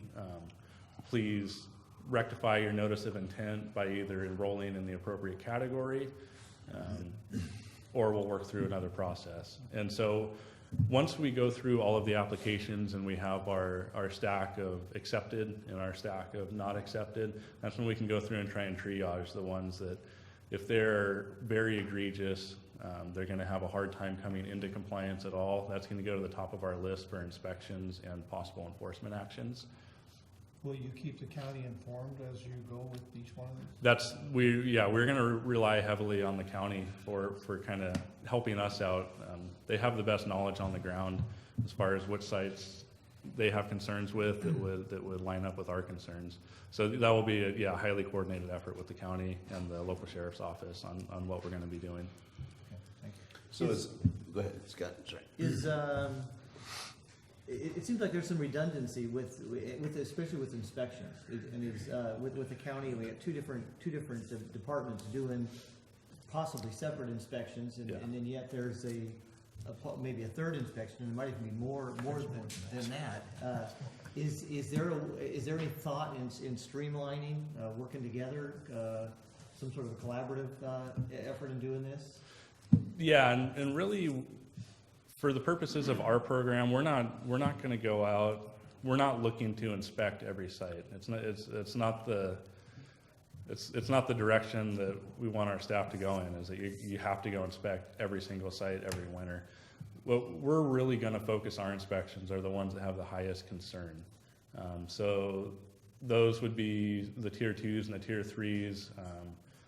Depending on what kind of material they're on. If there's something that has a red flag for us, even if they're accepted and they're permitted, there's still some that are going to have a red flag that says this site may have an issue during the winter. We're going to prioritize those and work with the county on trying to do coordinated inspections. But for the majority of them, we're going to be relying on their self-inspections. So that's part of their monitoring through the winter period is the cultivator or the landowner or their designated official, they have to inspect the site and look for these issues and submit a site inspection report for us to review. So we're going to be relying on their self-inspection reports, basically, and there's a violation reporting process. If they notice that something's failing, the landowner or the cultivator, if they notice that this road is having issues, then they would submit a violation to us, basically saying, okay, we have issues with this road, this is how we're going to fix it. And we'd go through that process and say, okay, when you fix it, let me know, and we can go out and take a look and make sure it looks good. So we're going to try and cut out as much of the redundancies as possible. Now, do they need to do the site inspections and all before they receive the NOA? No. No. No, but they submit the notice of intent for what they're planning on doing, and we use that information for the notice of applicability. To stay in good standing with the permit, they have to submit those inspections. So if they fail to submit their winter performance inspections, then that's when we would start issuing violations of their permit, saying, you know, if you don't start conducting your inspections and sending this information into us, then you run the risk of having your permit revoked and having enforcement actions taken. So you anticipate completing all your NOAs very soon? That's our goal. We're hoping to have our NOAs caught up within hopefully a month or two. Would you consider reimbursing the county if they were willing to conduct some of your inspections for you? I would have to defer that question to senior staff council. You know why I asked. Oh, yeah. Okay, so that was the history of the permit, how it's applicable, and we'll get into some of the recent legislation. So Senate Bill 837 it's basically the combination of the previous three bills that were passed last year, but both the Assembly Bill 243, 266, and Senate Bill 643 were combined under 837, which in Senate Bill 837 creates the Bureau of Medical Cannabis Regulation, which is under the Department of Consumer Affairs. So they're going to be dealing with licensing for the commercial sites. They'll have their own set of licenses for dispensaries, manufacturers, transportation, that sort of thing, much in line with other industries, other food and ag industries. It created the Office of Medical Cannabis Safety, which is through the public health sector. And I've attended a few of their informational meetings, and basically the Office of Medical Cannabis Safety and the Bureau are they're trying to align as much as they can. They're really working closely together because they have a lot of overlap with what they're regulating. So it's still not finalized what those two respective agencies will look like. They will have separate staffs and they'll have separate agencies, but those two agencies are really aligning themselves to try and streamline the permitting process because they look at very similar things. And then it also created the Medical Cannabis Cultivation Program under the Department of Food and Ag. And that's the program that will be administering track and trace, those sort of steps. I don't have a ton of in-depth information. They're still conducting public outreach meetings. The Department of Food and Ag is also going to be tasked with completing the environmental assessment for the program. So they're going to be producing the programmatic environmental impact report. They've just submitted basically they're taking comments on their notice of preparation right now for the report, and they're hoping to have the EIR done by the late spring of 2017. These regulations will, yeah, it is very ambitious. These regulations are aiming at basically being able to be up and running by January 1 of 2018 to be accepting applications. So we will be coordinating with them, trying to give them as much information as we have.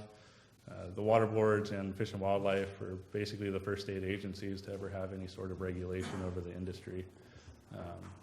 So we're, as much as we can, we're providing them comments on some of the steps that we've taken, some of the issues we've noticed with our steps, what we've learned, some of the ways that we've learned to do things. But those will be up and coming, and we will have to align our program with any of the changes that those agencies, any of the regulations that come out, will have to update our program as well. That's it for the kind of legislation and background. Part of the program that we received money with the pilot program was for development of technology to aid staff in identifying sites and tracing their permitting progress.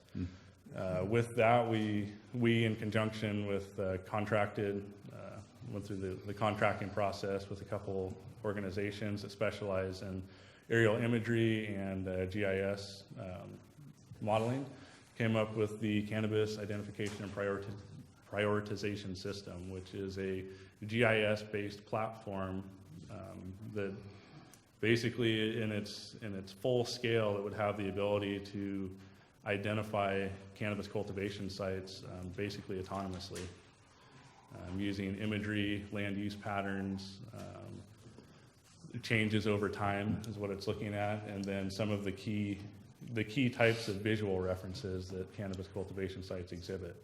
So it has the ability to be an autonomous program to identify sites, which we would then use to help us with our inspections.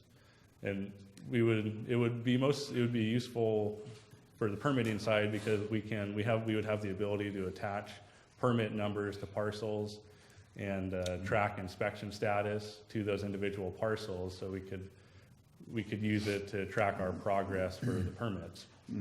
It also has usefulness for the enforcement side for those grows that are obviously illegal, that it's hard to know where they're at, how big they are.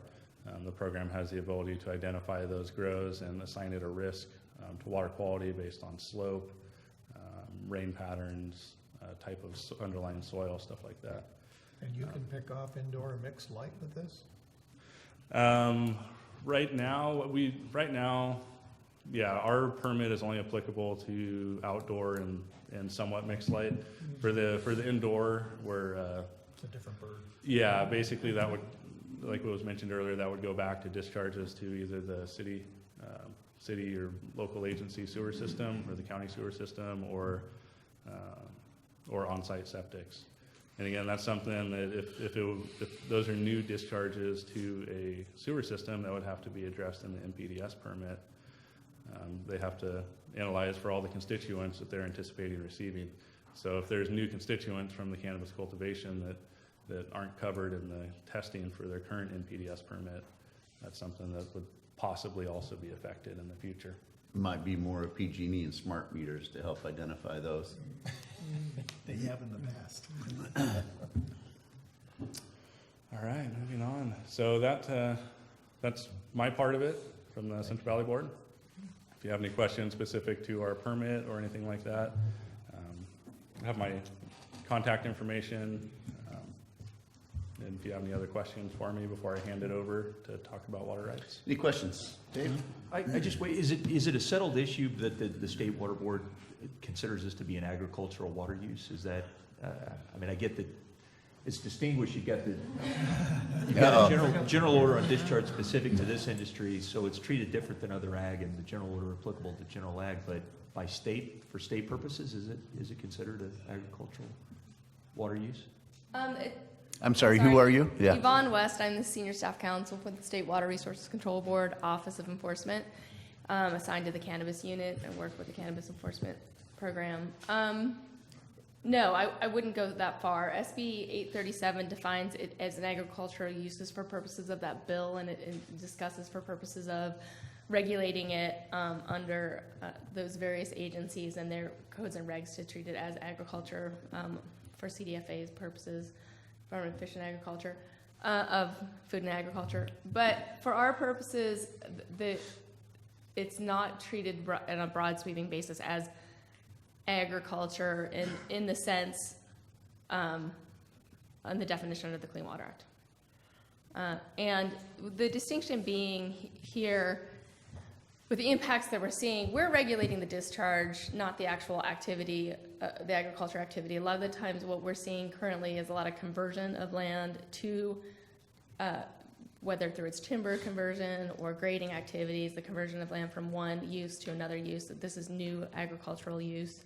And so we're regulating the discharges associated with that, though. So there's a broad spectrum of discharges associated with site development activity that are regulated under our enforcement, under our water code provisions. So specifically, we don't specifically define it as agriculture for purposes of any of our permits. Okay, do you know if the Division of Water Rights has considered that, whether You're going to have a chance to talk with the Division of Water Rights is coming up next, and they're going to talk about what they're doing going forward and what they've been, the authority that they've been granted to regulate cultivation activity under SB 837, and it is distinct and different from other agricultural practices. Okay, thank you. Yep. Thank you for your input. Okay. Thank you again for the invite. Appreciate it. With that, there you go. All right, thanks. Good morning. My name is Dan Schultz, and I'm with the State Water Board and the Division of Water Rights. And I'm going to discuss a little bit some of the State Water Board's responsibilities under Senate Bill 837, and with a focus on the development of interim principles and guidelines. So under Senate Bill 837, one of the key responsibilities for the State Water Board is to ensure that individual and cumulative effects of commercial cannabis cultivation do not negatively impact in-stream flows needed for fish migration, spawning, rearing, and natural flow variability. So the key component of this is the development of principles and guidelines. And these principles and guidelines, in consultation with the California Department of Fish and Wildlife, will protect wetlands and springs and aquatic habitat. And it's focused on areas where diversion of surface water is going to impact in-stream flows. So one key component of the principles and guidelines is there's two different parts. There's an interim principles and guidelines, and there's long-term principles and guidelines. So both of these are exempt from the CEQA process. They do go through, especially the long-term principles and guidelines, do go through a similar process as CEQA, such as identifying alternatives, environmental impacts, and mitigation measures, but there's not an actual CEQA document associated with it. And, I should mention, sorry, I got a little ahead of myself, that we're targeting August 2017 for the adoption of the interim principles and guidelines, and this is to make sure that we have these in place by the time that the California Department of Food and Ag's licensing program begins in January 1st, 2018. The approach we're using is to try to develop the principles and guidelines, the interims, for as much of the state as possible in this upcoming year. And then we develop it for the rest of the state in the following year. So right now we're looking at kind of our key priorities being the Central Valley Regional Water Quality Control Board and North Coast Water Quality Control Board, since they have the discharge requirements in place. And then also looking at other areas of high impact where we see cannabis cultivation and threatened and endangered species, such as the Central Coast area and the Southern California area. And then looking at the rest of the state after that. So as I mentioned, the principles and guidelines will include measures to protect springs, wetlands, and aquatic habitat. And they may also include requirements that apply to groundwater in certain circumstances. And here is really where we're looking at where groundwater diversions have the potential to impact surface water flow. So there's basically four main components that we're looking at, if I got it right. There's the interim principles and guidelines, long-term, developing a registration program to support the principles and guidelines. One of the key components, which we'll get into in a little bit, is moving towards storage for surface water diversions to support commercial cannabis cultivation. And so this comes into the registration program, and then on the next slide, we'll talk a little bit about implementation and enforcement. So right now, we do have a small irrigation use and registration program, but it's only for a very small portion of the state. It's in what's considered the AB 2121 policy area, which is portions of Marin, Sonoma, Mendocino, Humboldt, and Lake County. And what we're looking to do is expand that program statewide so that we have a proper vehicle for people to get a storage permit for a small amount of water. In general, cannabis cultivation doesn't use large amounts as some other ag. So we're looking for more of a streamlined process to get people off summer diversions. Can you define small versus large water use? Well, is there a threshold? Small, it's small in two ways. One, in the sizes that are actually approved or will be approved for commercial cannabis cultivation. An individual can only grow up to, I think right now they're looking at 1 acre of outdoor, and I don't know the exact sizes for indoor off the top of my head. They can get bigger when you have multiple people growing on the same site as more of a co-op. But when we look at, from what we've heard from cultivators so far as part of our feedback, for some of the larger indoor grow operations, more greenhouse-related grow operations that would be under commercial, you're looking at about 100 to 150,000 gallons per year. For the outdoor, and then this number comes from some gentlemen down in the Santa Barbara region who have been trying to develop the most water conservative way to grow commercial cannabis outdoors. They're looking at about a half acre foot per acre. So right now we're looking at a range of about a half acre foot to an acre foot per acre of water use for outdoor. It's a very hard number to get to right now. But we're looking at, that's part of the feedback loop of starting to, once the licensing program's in place, there'll be monitoring and reporting of water use. We can start to refine those numbers for different types of operations. It depends how they're growing, whether they're indoor, outdoor, mixed light, whether they're doing multiple cultivation harvests per year versus just one large one. So there's a lot of variabilities within it. But we're considering, somewhere around an acre foot or so less per year would be relatively small. The small irrigation registration use program technically goes up to 20 acre feet per year. It was originally targeted for the frost protection for vineyard use to help support that and get some of that instantaneous demand off of the surface flows and from groundwater that was connected. So I also just wanted to briefly cover a little overview of water rights. Basically, there's two main types of water rights. There's riparian water rights, and then there's the appropriative water rights. So the riparian water rights are basically the right to use the natural flow. Natural flow is what would be naturally coming down the stream system. So earlier, there was the mention of releases from a reservoir. Those releases are not natural flow. It would be the flow that would be coming into the reservoir that the reservoir would be bypassing those riparian rights. And the riparian land has to touch a lake, stream, river, or other water body that you're diverting from.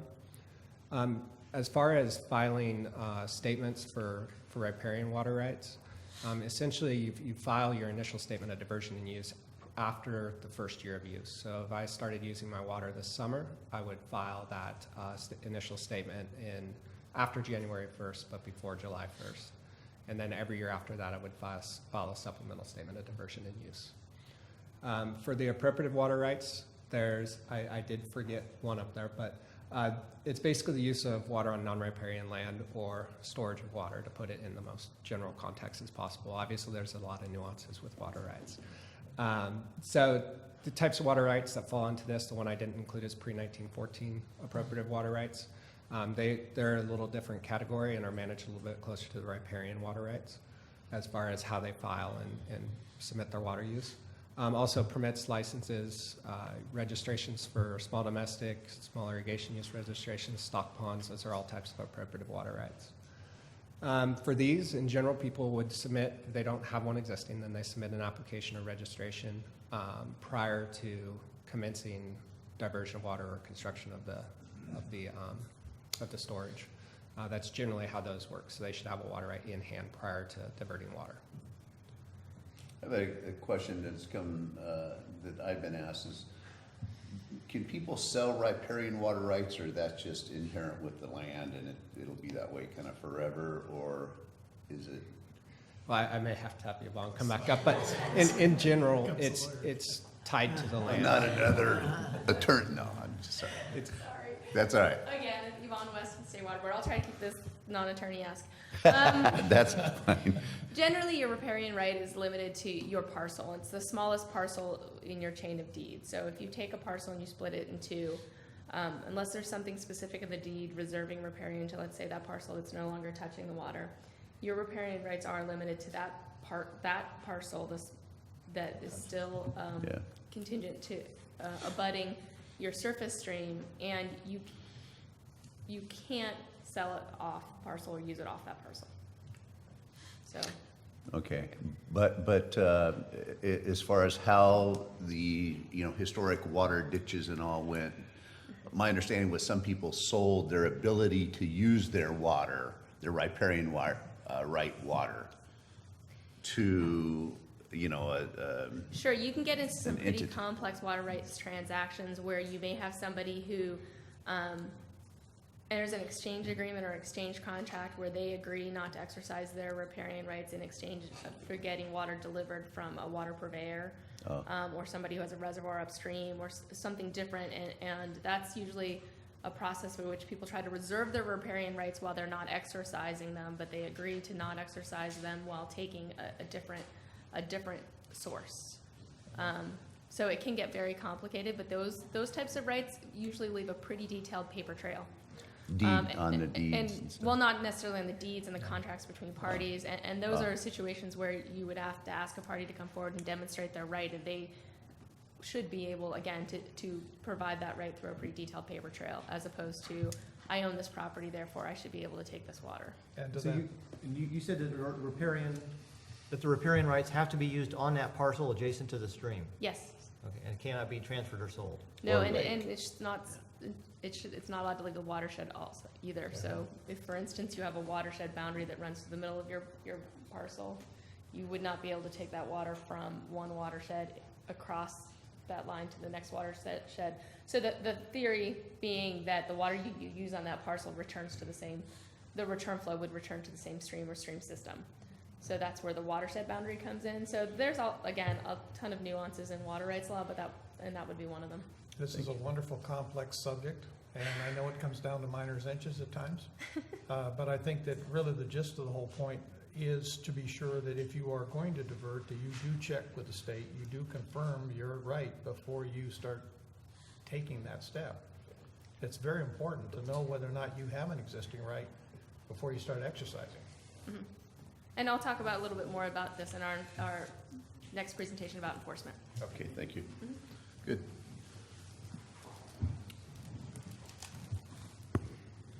So implementation and enforcement, for the principles and guidelines that the State Water Board develops, they have the principal responsibility to implement and enforce those principles and guidelines. So when we kind of look at the interim principles and guidelines, we're looking for something it's going to be a pretty broad brush when we move forward with it. And we're looking for something that's easily understood by the diverter or the cultivator to ensure that they know when they can get water and when they can't get water, and try to make it as black and white as possible. And then also that of course helps with enforcement on the other end. And then just the other main thing, of course, is that the Senate Bill 837 didn't limit any of our existing authorities or responsibilities. So to focus a little bit on the interim principles and guidelines, this is just kind of some of our general concepts of how we're going to approach this at this point. So right now we're looking to do a surface water forbearance period during what we're considering the dry period. That's going to vary throughout the state depending on where you are based on climate and hydrology. We'll develop a flow requirement for then the diversion period. We're looking at different components of the wet season. This would be for the wet season. We're looking at, basically developing a flow requirement for the winter base flows so that we have a threshold that we don't want the diversions to go below. We're looking at protecting the first flush, which serves important biological benefits, flushes the gravels, spawning gravels and stuff.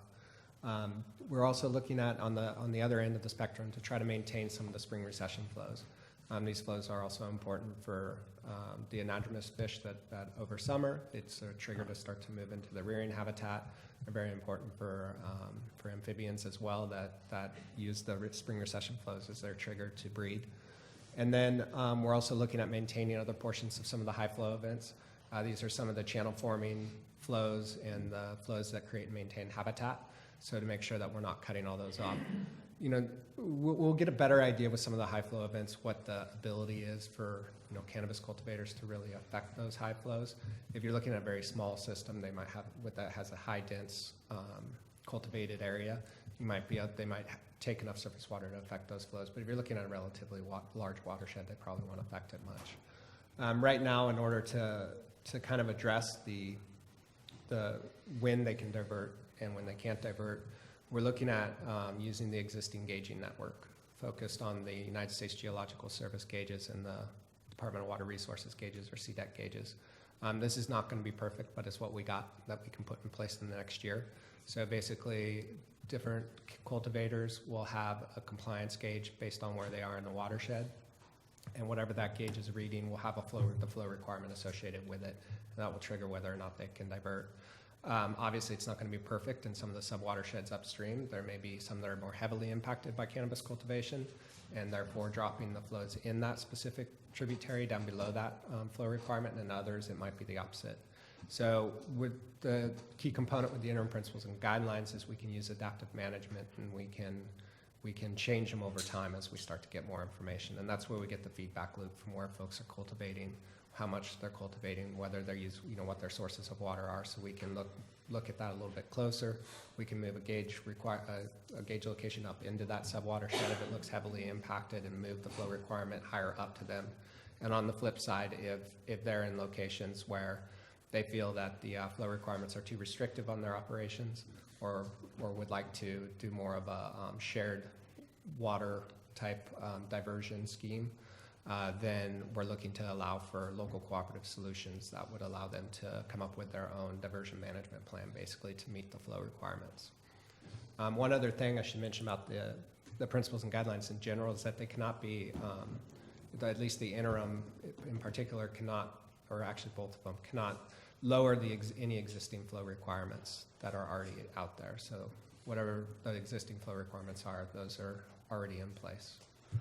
So I assume you're looking at the Sierra streams differently than the coastal streams in regards to the bedrock nature and how very little channel morphology changes with high flows in the bedrock system than the coastal systems and things like that? For the interim flow approach, we may not be able to, just because we're looking at such a large area, we may not take a detailed look as far as what the different regional geomorphology is in those different stream systems and where they're located elevation-wise.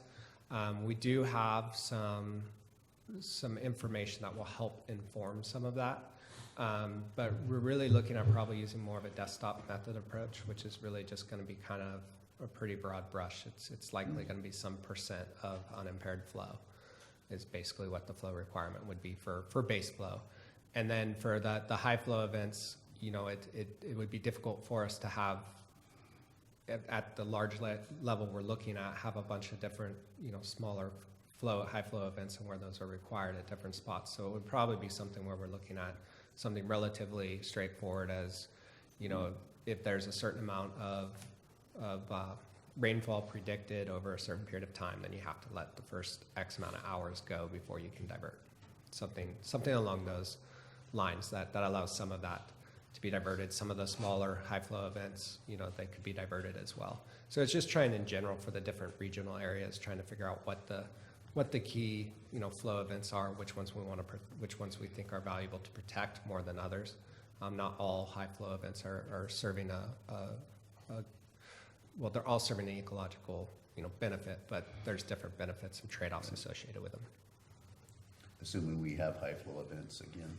I like to think we do. So then,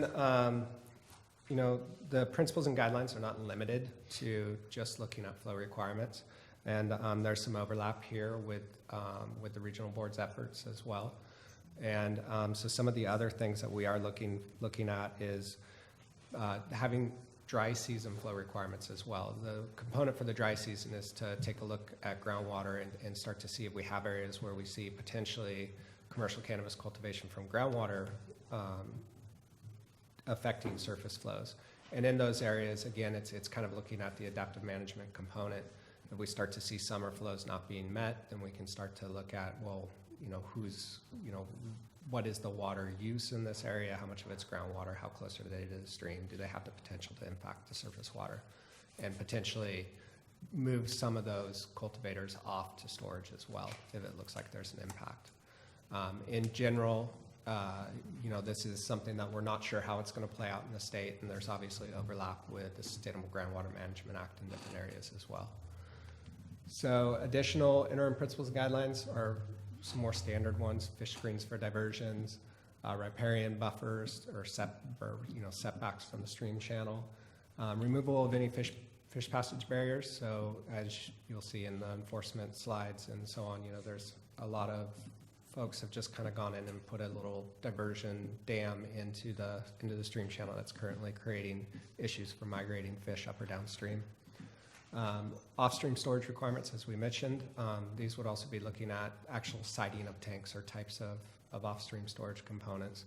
One of the things, I don't know how much bladders are used in Calaveras County, but they're very big in the North Coast.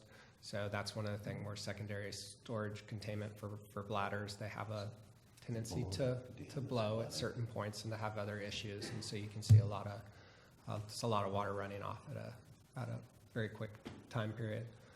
So that's kind of what we're looking at in general for the other interim principles and guidelines. That's not a all-inclusive list. We're just kind of doing our outreach right now. So the projected timeline is, we're doing our outreach right now. We have one last meeting left on October 4th, next Tuesday, and it's going to be at the Central Valley Regional Water Quality Control Board office from 2 to 4. That will also be webcast on the Cal EPA website. And basically, it's going to go into more detail of what we covered today, a little bit more background and detail, and a lot of question and answer period is what we're getting from that. The larger timelines are we're looking to release the draft policies for water quality control. That's kind of what I consider the umbrella that holds the principles and guidelines. We're looking to release that in March, sometime between March and May. After we release it, there'll be a 60-day public comment period. And then after the comment period, we'll develop the final and bring it to the board for adoption in August of 2017. So for public participation, we are currently outreaching for comments. October 7th is our general comment period for this initial effort. And, we're just kind of going throughout the state and trying to get feedback on what people like, what they don't like on the principles and guidelines. Also any best management practices that people think we should incorporate into the principles and guidelines, coming both from what people have seen that they don't want to see anymore, and also from the cultivators themselves of what they implement on their own land that they think would be beneficial for other people to implement. And then the deadline, I covered that. We do have a LIRIS list, an email subscription list. That's our primary means of communicating with the public. So it's cannabiswr@waterboards.ca.gov. And then we also, can receive, I got that wrong. I'm sorry, I'm on the wrong slide. That's our email list. So people can email comments to us at that email address. I'm sorry about that. Or they can send them in regular mail. And then, of course, we're telling people if they have comments in any other period of time afterwards, still continue to send them in, and we'll consider them depending on where we are in the process. And then the next opportunity is comments on the draft interim principles and guidelines, and then attending the actual board meeting for adoption in August. So this is our LIRIS list. This is how to sign up. We do have this on our website as well. There will be a link there to go to the subscription list. Basically, if you go to the State Water Board's main list, there's an email subscription link down in the bottom left. You click on that, click State Water Board, and then there's a number of different programs under there at the bottom. You enter your name and email address, and you just, if you haven't been there, you click on whatever interests you. So we're under water rights, and it's cannabis cultivators. And we have more information on that too. The presentation that we're giving that we've been giving for the outreach meetings, this is kind of a condensed version of it. It's posted on our website as well. So you can get there as well, which is just waterboards.ca.gov/cannabis. And that's what I have today. Do you guys have any additional questions? I have, go ahead. I've got one in relationship to how well you work with the federal agencies, in particular the Forest Service. My understanding is that they're finally starting to crack down on Mill and Deer Creek that have spring Chinook, highly endangered fish in them, and the illegal diversions and things like that are going on. Can you shed any light? It's a relatively new program from what I understand. So I don't know, maybe if you or others can share a little bit of that. Yeah, I think they'll probably get into it a little bit more, but in general, cannabis cultivation on public lands is illegal. So the way that the interim principles and guidelines fold into that is that not only are they illegal from the water quality standpoint, they're also illegal, diverting water illegally. They're not in compliance with the principles and guidelines as well, which basically gives more regulatory teeth to any enforcement action that's taken, in a nutshell.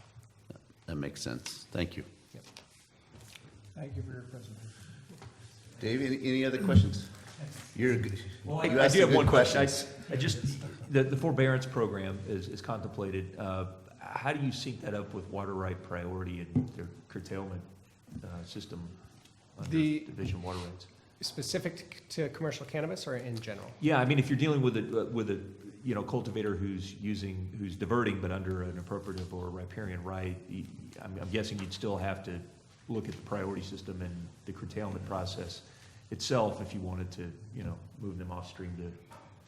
Yeah, so in general, the forbearance period would exist for all commercial cannabis cultivators, whether you have a riparian right or an appropriative right or any other basis of right. So, and this is specific to the water used for commercial cannabis cultivation. So if you had, ag land that had multiple different crops on it, maybe 1 acre was cannabis and 39 acres were vineyard, then the water that would have to be moved to storage, and you had a riparian right, then the water that you would have to account for in storage is the commercial cannabis water. So it's not a seamless move as far as anything goes, but really it's just looking at, when we look at the larger scheme of things, we know that in most of the areas where we have the impacts, a lot of those impacts are during summer.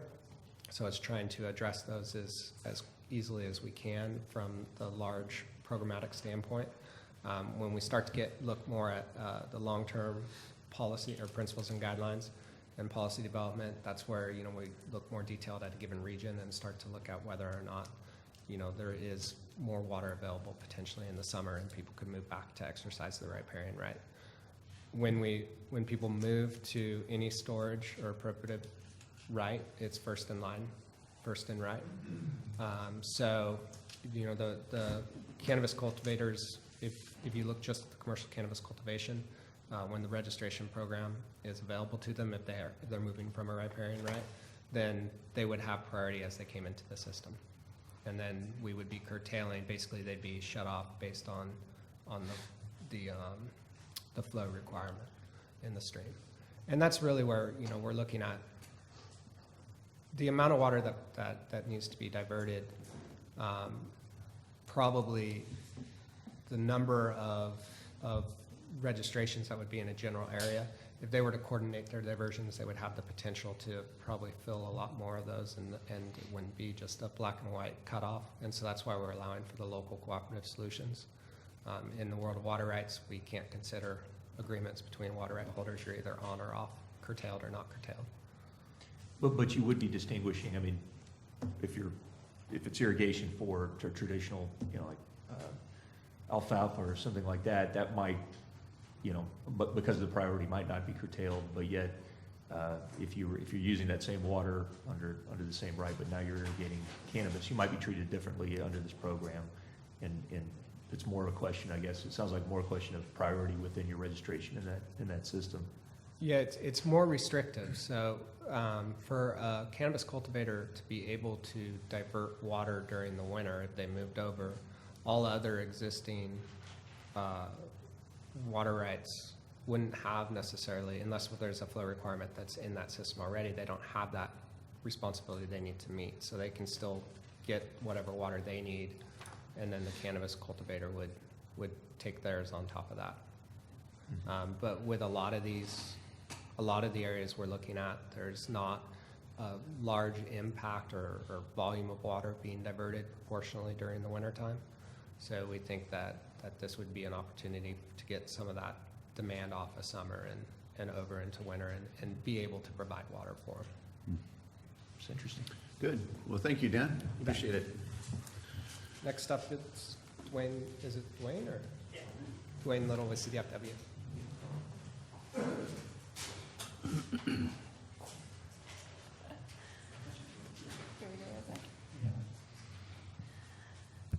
Once again, my name is Yvonne West. I'm a Senior Staff Counsel with the Office of Enforcement at the State Water Resources Control Board. I've been with the Cannabis Regulation and Enforcement Unit since it started as a task force back in 2014.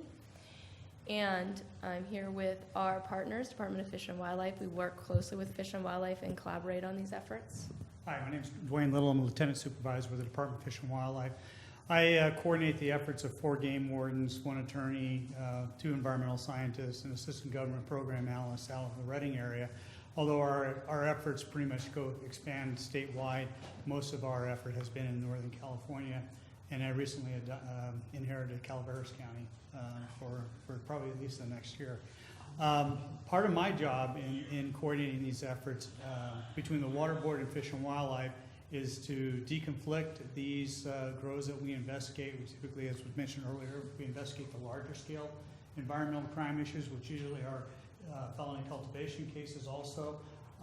But I'll deconflict that with the county and state and federal agencies to make sure there's no ongoing enforcement effort. In addition, I'll deconflict with the, as well as the Water Board, will also deconflict with the environmental agencies, the state, the county, and their regulatory efforts. Yeah, and just to give you an idea of the scope of our program, what you heard earlier today was a little bit about the regulatory side of our program. You heard about the regulatory side from the regional board's perspective, where they're regulating waste discharges, and you heard about the more recent efforts with the Division of Water Rights and their regulatory efforts concerning surface flows and surface water and water availability. Our task force or our unit works it's collaboratively both with the Division of Water Rights, the applicable regional board, and local county code enforcement, health and safety. And Lieutenant Little is primarily our means of communicating closely with the sheriff's office and coordinating when we go into a different county to do enforcement inspections. And so Dwayne and I are going to talk about the enforcement perspective. And these are the efforts outside of the regulatory process that we just talked about, where we prioritize watersheds and target them for potential enforcement based on threats to water quality, water supply, natural resources, endangered species, habitat, things along those lines. And Griffin earlier gave you a good overview of the program, so I'm not going to give you that perspective, but again, we're going to focus on the enforcement perspective. We discussed this a little bit earlier, what we've been seeing during our inspections in these last 2 years, and these joint inspections. Again, we often collaborate with the local agencies as well, so there is overlap, but we usually try to go out to the same property at the same time so that everybody can see what's going on, so we can address all the issues with the site at once. And so you'll see, of course, we've seen a lot of fertilizers, waste, garbage, sanitation is a big issue. We, again, focus, water boards, when I say we, focus on private property grows that can be regulated, that are potentially legal operations or attempting to be legal operations. That being said, we do also go out on trespass grows in assistance with Department of Fish and Wildlife. Fish and Wildlife has a law enforcement component that they are also working under here. And we go to offer expertise on water quality, but Fish and Wildlife is more out there as a law enforcement presence on trespass grows as well. When we go on the trespass grows, typically we'll assist another agency or the county or the U.S. Forest Service if it's not a private land grow, and we'll do the initial investigation and do all the law enforcement capacities. At that time, the Water Board might step in and give, as Yvonne mentioned earlier, consulting expertise, but we'll typically pursue the case either federally or state courts. And here are some of the violations that we're most concerned with from a water quality perspective, and Fish and Wildlife is concerned with as well. From natural resources impact, we see a lot of deforestation and unauthorized discharges associated with the preparation of these properties to cultivate. These pictures are for some of our cases. You can see the large deforestation in the development of a grow site up on the left that also resulted in a great amount of sedimentation. You can see the rilling coming off the side of that grow pad. All that sediment ended up in a downstream surface stream. And then what we're seeing a lot of is in the road construction, that lower left picture is a blown out culvert, or it may have even lacked a culvert altogether, but basically roads being constructed over streamways without following best management practice or forestry road practices. And we're seeing a lot of roads blow out and cause sedimentation issues throughout these watersheds. And we're seeing it in areas that are sensitive. We're seeing it in headwater areas, formerly planted areas, undeveloped areas, and so we're seeing just a broad impact up in these high watersheds. As we mentioned, unauthorized water use is also a concern and an issue. Here, this may not be an issue in Calaveras, but we see a lot of bladders on the north coast. That's what that picture on the left is, a large storage bladder. We've had issues with those blowing out in addition to being unauthorized diversions where they're dewatering stream systems to fill them during times of low flow. We also have seen them blow out and cause a lot of damage. And then the picture on the right is some of the unpermitted ponds and reservoirs that we've been seeing. Just wanted to give an overview, and Dwayne might have some different numbers, but this is just a quick overview of what we've seen in our inspections in these first few years of our efforts. We're seeing at least 50%, about 50% of the inspections we go on have one or more moderate violations by undersized crossings, small control sediment sites, housekeeping issues. 25%, these are estimates, are having more significant violations. Fill and surface water, poorly sited construction roads and pads, widespread housekeeping issues. Very small percentage of the sites we visited, 25% had no violations or very minor concerns, and that's from a water quality perspective. From a water rights perspective, we've a large number, 95% of the sites using surface water have had water rights violations. And again, that's using surface water. I understand in Calaveras you guys have a lot of groundwater wells, and it might not be as big of an issue, but so I don't know if you wanted to, if you had any feedback on those numbers. What I can say about that is, as far as Fish and Wildlife is concerned, the majority of the investigations we conduct, we're averaging probably 5 to 10 violations, which include substantial alteration of bed bank and channel, pollution, which primarily sediment in the form of sediment or litter. So 5 to 10 violations per site. We have seen as many as 30 in a site, and occasionally we'll come across some zero. But I mean, not occasionally, seldom we'll come across zero. But that's very infrequent. Is this based on trespassing? No, these are private land groves. It's been discussed several times today. The Water Board's authority is over water quality and water rights, and that's really what we focus on in our efforts. Just briefly, I wanted to cover some of our authorities just for your benefit to understand. We do have some very powerful enforcement tools as the State Water Board and the regional water boards, and we do levy those tools to try to clean up these sites as best as possible. Our program, again, this isn't the only component of our program. It also consists of outreach, education, and regulation. But then when it does come to enforcement, these are the tools that we use. We have cleanup up and abatement authority in which we can impose against both the tenants, contractors, or landowners when we find these types of violations on sites under Water Code Section 13304. We can also impose administrative civil liability against for discharges to waters of the state, $5,000 per day, $10 per gallon, or under the Clean Water Act, $10,000 per day, $10 per gallon after the first 1,000 gallons. I'll get to fishing game after this. Our water rights authority is also fairly broad. We have authority to issue unauthorized diversion and use liability at $500 per day, or during a drought that goes up to $1,000 per day, and then there's some acre foot liability also that we don't often get into in this context, but could. If a cultivator does have a water rights permitter license, there's potential for violations of that permitted license that we could bring liability for. And then there's a general statement of diversion and use reporting requirements, which is one of the things we're not seeing. This is a traditionally kind of an underground industry, and efforts have increased drastically over the last couple of years to bring it into a regulated industry. And so there's not widespread compliance with reporting requirements. And so we have statement and diversion use requirements under water rights, which would apply to all the cultivators. And the failure to comply with those can be imposed, violations can be imposed up to $500 a day for each day that violation occurs. And then overlying all water rights use is a obligation to not waste or unreasonably use water or violate the public trust.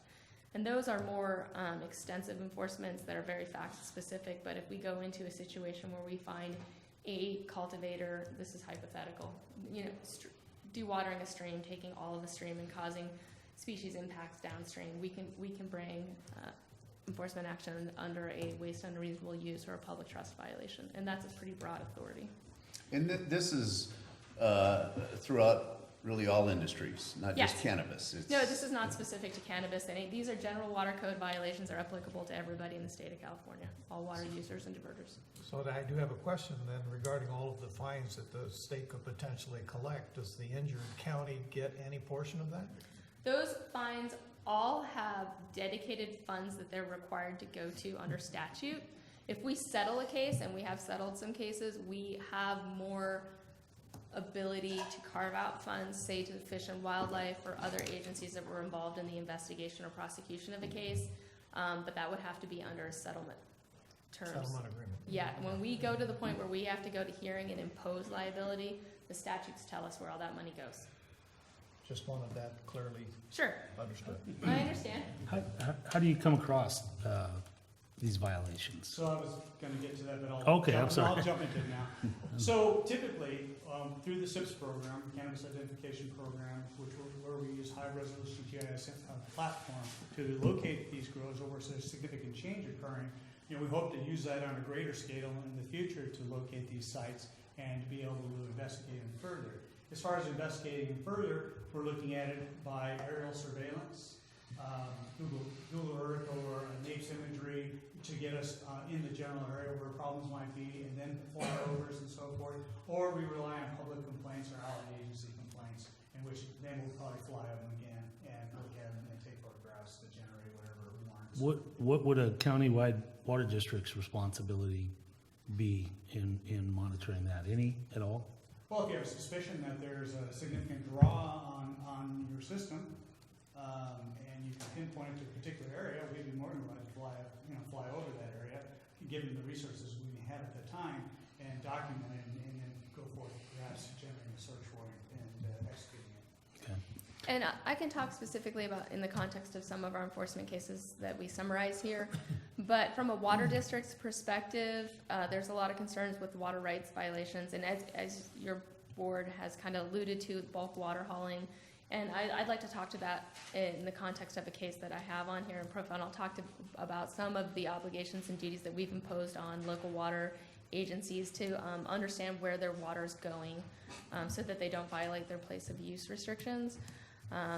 But generally, you can imagine finding these sites, just based on the scope of the problem you have here in Calaveras County, finding these sites isn't a problem for us. I mean, these cultivations, a lot of cultivation is still occurring in the backwoods areas, attempting to be under the radar, but they're all very visible from the air.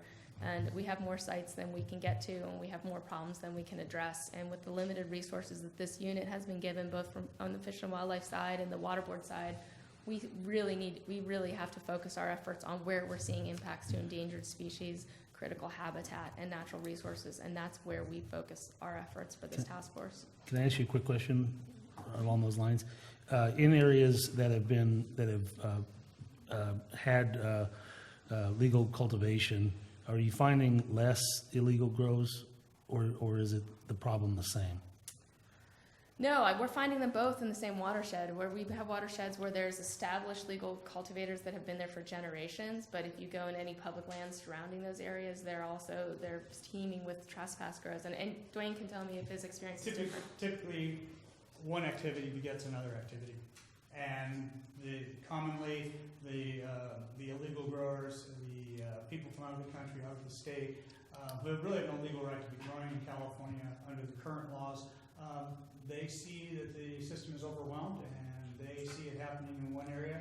They start to buy land, they buy it at dirt cheap rates, and then they inflate the rates and keep flipping it at higher and higher rates. So, I mean, they have a network that's extensive, and they keep bringing people into this area because they know the resources are limited. So you may have legitimate growers, but that facilitates the influx of illegitimate growers. So right now, there is no can-a-tip program, so to speak, where someone who's concerned could make an 800 anonymous phone call. Sure, we get Just use CalTip? plenty of calls, and we have a cannabis email, and we have the Cali EPA complaint line, and we get anonymous Sheriff's complaints Department all the has a line time. also.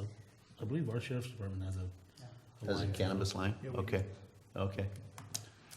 So our authority, kind of, for the first time ever in 2013, we were given civil authority, administrative liability authority to prosecute cases civilly, and under 1225 of the Fish and Game Code.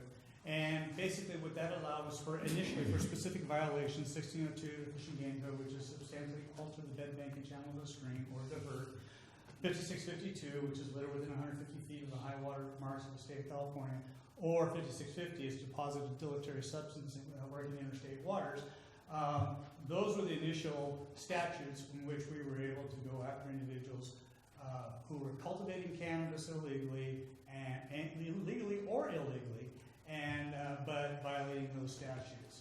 And the numbers have changed, I believe, but for violation of 1602, non-trespass was $8,000 initially per day per charge, and then 5650 and 5652 litter and pollution were 10,000, and then those were upgraded for trespass violations, where a piece of private property or public land where somebody goes in and grows illegally without permission or without a legal right, and those were enhanced to twice the fine. So just briefly, some of the task force accomplishments to date, and when I talk about the task force, I'm talking about both California Department of Fish and Wildlife and the water boards working collaboratively. And the water boards with California Department of Fish and Wildlife participated in well over 200 inspections in Northern California counties, including Shasta, Tehama, Butte, Humboldt, Trinity, Mendocino. Our Fish and Wildlife partners were many more inspections, but again, we limit our work to mostly the private inspections. We've documented many water rights and water quality violations, including unauthorized diversion and use violations. We've served more than 50 detailed water right and water quality inspection reports to property owners detailing their violations, potential violations, and providing recommendations on how they come into compliance. We've increased water rights reporting and applications significantly in every watershed that we visited. And then we've issued formal enforcement orders requiring site cleanup and seeking liability. Fish and Wildlife. Well, we've documented, this is where I fell short because I was supposed to update these numbers, so I apologize. We've documented in excess of probably 1,500 violations at minimum. We've served at least 100, probably have another 50 notice of violations, typically from stream bed alteration violations. And sort of administrative civil liability actions, we have 2 pending, but two that have been processed and ready to go, with another probably 10 to 15 that are being processed. We've referred 25 to 30 cases to the local DAs for prosecution. Not specifically one of our cases, but just prior to the inception of our watershed enforcement team, Humboldt County District Attorney's Office settled a case against a diverter for $40,000, and this was without the enhancements we have under 1225. About 75% of the people who are issued a notice of violation respond. We are seeing that a little bit of drag time on people's complete compliance, but we are seeing people respond, and we see them hiring consultants to get their work prepared. And then the license stream bed application process, we're overwhelmed with current staffing in the Northern California area. One thing I do want to add is, as mentioned earlier, we just this year we were authorized 16 additional wardens and 15 scientists. I'll get an additional 2. Then there'll be 2 more lieutenants on the North Coast. Each one will have 6. So we should each have 6 wardens in place to be able to handle more effectively. And then my responsibilities will no longer be the entire North State, but more of the Central Valley and the High Desert. And with those, 5 of those scientists, the 15 scientists will be part of our instrument flow monitoring program. And then they'll be divvied up between the different lieutenant districts. This is statewide then, numbers? Well, it's supposed to be statewide, but basically we're putting the infrastructure in to handle at a bare minimum Santa Cruz North. Yeah, these numbers were generated from the small task force. These were not generated since adding additional staff. We're in the process of staffing up. We did get some additional resources for Fish and Wildlife and the water boards in the 2015-2016 budget cycle, and we are ramping up the program, and we'll be slowly extending the geographic scope of the program. Well, it's, you know, there's so much money in regard, I mean, there's so much money. I mean, I don't even know, have any clue how many hundreds of millions of dollars of this stuff is being grown in Calaveras County. You would think that the government would prioritize some enforcement for us. Yeah, and It just doesn't make any sense. It's just so, every cultivator I've brought enforcement against is poor. Just in case you're wondering. yeah. And they have the bank statements to prove it. I thought they couldn't have bank accounts. That's the point. They do. They have them in Brazil. Bob, But- before you move on, Sure. I think there's an important point to all of this, and that, and you touched on it, is that the amount of personnel, it is, if we're gonna deliver a service to enforce a law or a code, we have to have the people behind it to be able to handle it. It's a state problem, it's a county problem, it stretches the entire gamut. We have, no matter how much money you throw at something, if you have a law and you can't enforce it, what's the point of having the law? Shasta County, where I currently reside, I've put a lot of my team's efforts into Shasta County. Shasta County realized they couldn't keep up with the issue. They went indoor. And that causes a host of problems, but because of my team's efforts with Shasta County, because we basically made the bulk of Shasta County's law enforcement effort with illegal marijuana cultivation. And they finally decided to go indoor with their county codes. So that was a response to the lack of manpower. Okay. And that's just one county of 58. Thank you. Well, it sounds like that industry is here to stay, at least based upon how everybody's gearing up for it, so. Yeah, so just briefly, some case highlights. The water boards have, in the first year or two of the pilot program, brought some administrative civil liability actions in front of their boards. In the Central Valley region, we were able to impose a liability of $297,400 in liability against a property owner and a contractor for some of the grading and site preparation activities that we've been talking about, the discharges of sediments. It was a large-scale grading activity, resulted in unlawful discharges of sediment to pristine surface waters that provided habitat to aquatic organisms. The contractor who conducted the grading operation on the part of the property owner did it without permits. He did it on a cash basis. He was found on site, and he was held joint and severally liable for the entire amount of the liability.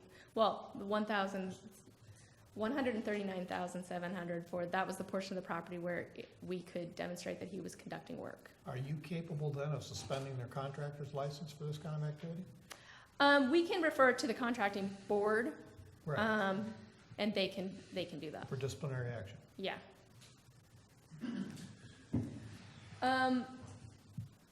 We also entered in an additional case, a settlement imposing $1,000 in liability against a property owner who was an out-of-state property owner who asserted that it was his tenant who conducted all the work and that he was not aware of it. It raised some interesting Fifth Amendment issues when he refused to disclose who his tenant was, and he, in the end, resulted in him being liable for $100,000 in penalties and the costs associated with cleaning up and rectifying the issues at the site.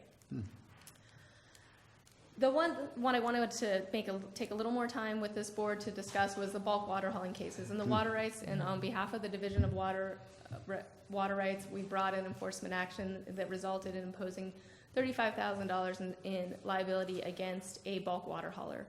This was a gentleman who owned property in the Hayfork Creek area. He was diverting from a stream, which he did have riparian rights to, but he was then putting that water into tanker trucks and taking it to various locations throughout the county and outside the county. He had an interesting hookup, which was hooked up both to municipal and his stream. So we had to use surveillance video to determine when the switch was switched one way versus the other. But we did end up getting him for multiple days of violations. And then the Hayfork Community Service District in this case also had some potential liability associated with the fact that they were selling municipal water to a bulk water hauler who was then taking it outside of their place of use. And so we could issue a cease and desist order to that community service district We've had discussions with them, and there may in fact be a cease and desist order coming out on their obligations to ensure that where that water is going is within their place of use, because they're exercising their water rights with a limited place of use. And it's within our enforcement discretion as the Division of Water Rights to bring any action for that type of diversion, and we've issued it to a few other municipalities, cease and desist orders for making water available for bulk water haulers for use outside their place of use, basically putting an obligation on these municipalities to basically know where their water is going. We've given direction in exercising our enforcement discretion that, emergency use situations like fires, wells that dry up, non-permanent use, those types of situations are not situations which we feel are enforcement priority, and as long as the entity serving the water feels assured that that's where it's going. But where you have a situation where there's parties or multiple parties relying on that bulk water outside of your place of use on a consistent and ongoing basis for domestic or cultivation needs, then you're under an obligation to either file to change your place of use or to cease that kind of diversion. Is our responsibility, can we take care of our responsibility by making sure that these haulers indemnify us, or that we tell them where the place of use is? I mean, because clearly we can't have people following these trucks around. Sure, and we've asked that districts and water districts and municipalities put in some best management practices, like knowing who your bulk water haulers are, knowing how much they're taking, having them certify where they're using it, that it is going within the place of use. But just putting, a location where anybody can come fill up at any time and there's no tracking, that's I don't think that's the best management practices that we would like to see. There needs to be some accountability. I think that's a really good point.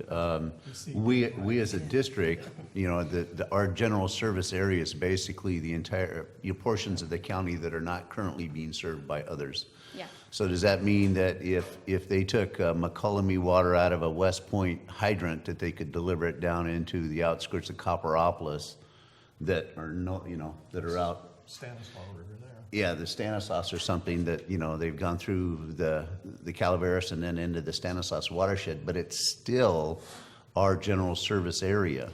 Well, you have to look at your underlying water rights and what the place of use is defined in your underlying water rights.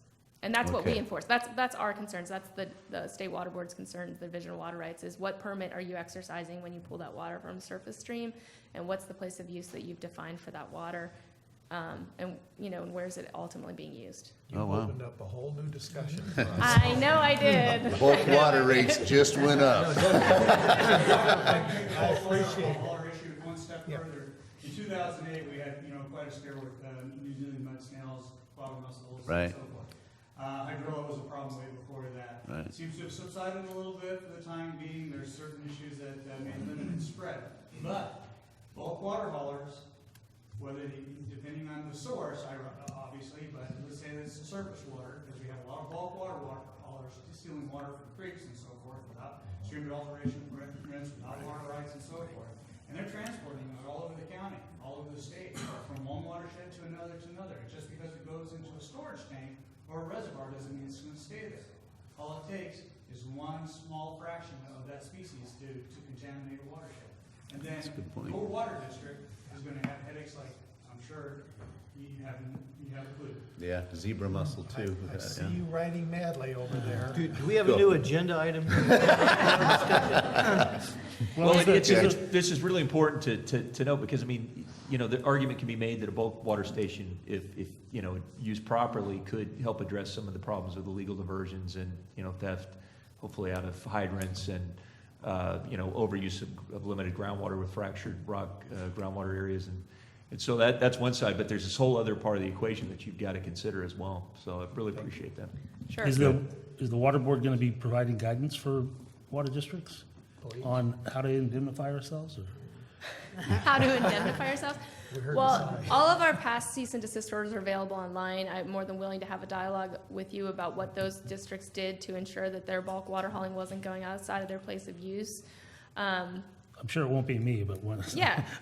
our attorney will make that call. Anyone. Right. But, the incentive to do it is high. I was excited to get this case.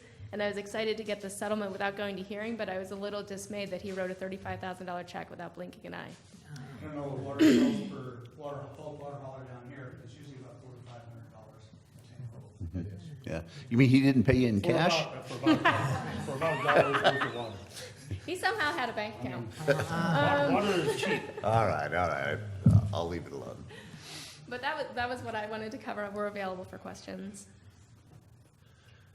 Well, I appreciate that. That was Yeah, thank very you. informative. Thank you for Dwayne, sharing this. I learned a new word today, deconflict. Yeah, I caught that too. It's used conflict a lot. Thank you very much. Thank you. Cool. Okay, is that all the presentations then that we had scheduled? Okay. Will a copy of that slideshow be available online? Yeah, are you comfortable with me sharing it? Okay. Peter, what I'd like to do at this point is I'd like to invite public comment, but in particular, there's some information in the audience in relationship to water use in cannabis plants that has been done locally, or at least that research is ongoing. And I'd like to get some information from that, as well as some just perspective of the local industry as it relates to, water quality, water quantity, environmental challenges and whatnot. So I believe that Mark, you and some of the staff of CCA is here to share some of your information that you have available in regards to water use and all. So, okay, very good.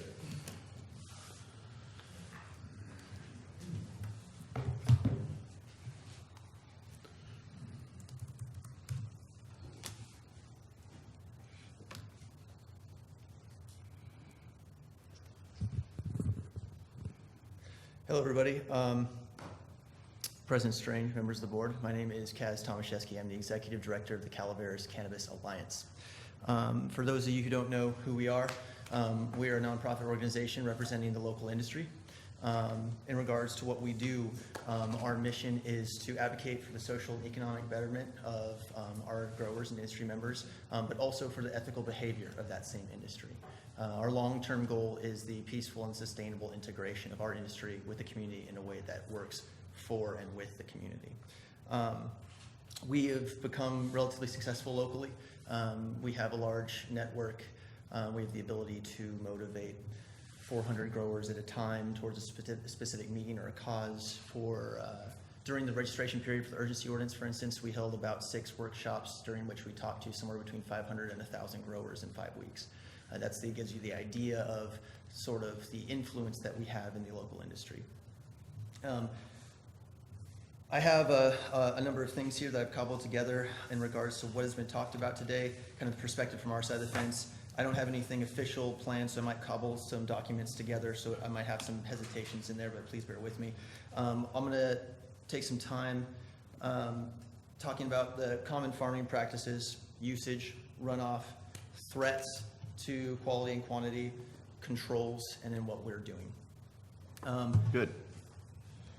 So in regards to farming practices, this might seem a little bit overly in-depth, but pretty much everything I'm listing here, you'd be surprised at how much questions of usage and runoff come back to these details, and those will come into play a little bit later.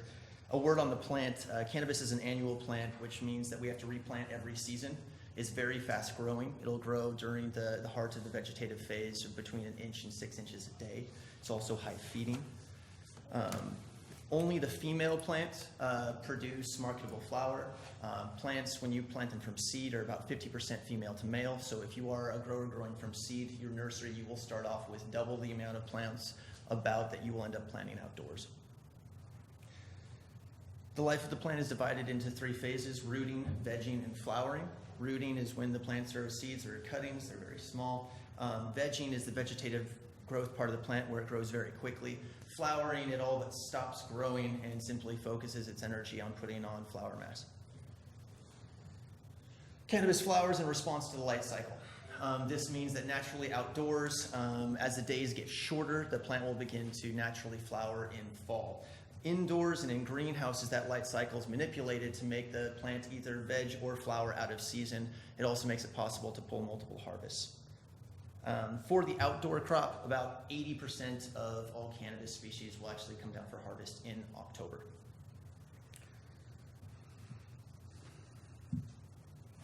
Cannabis can be grown either in a soil or an aqueous medium. The aqueous medium part obviously commonly being referred to as hydroponics.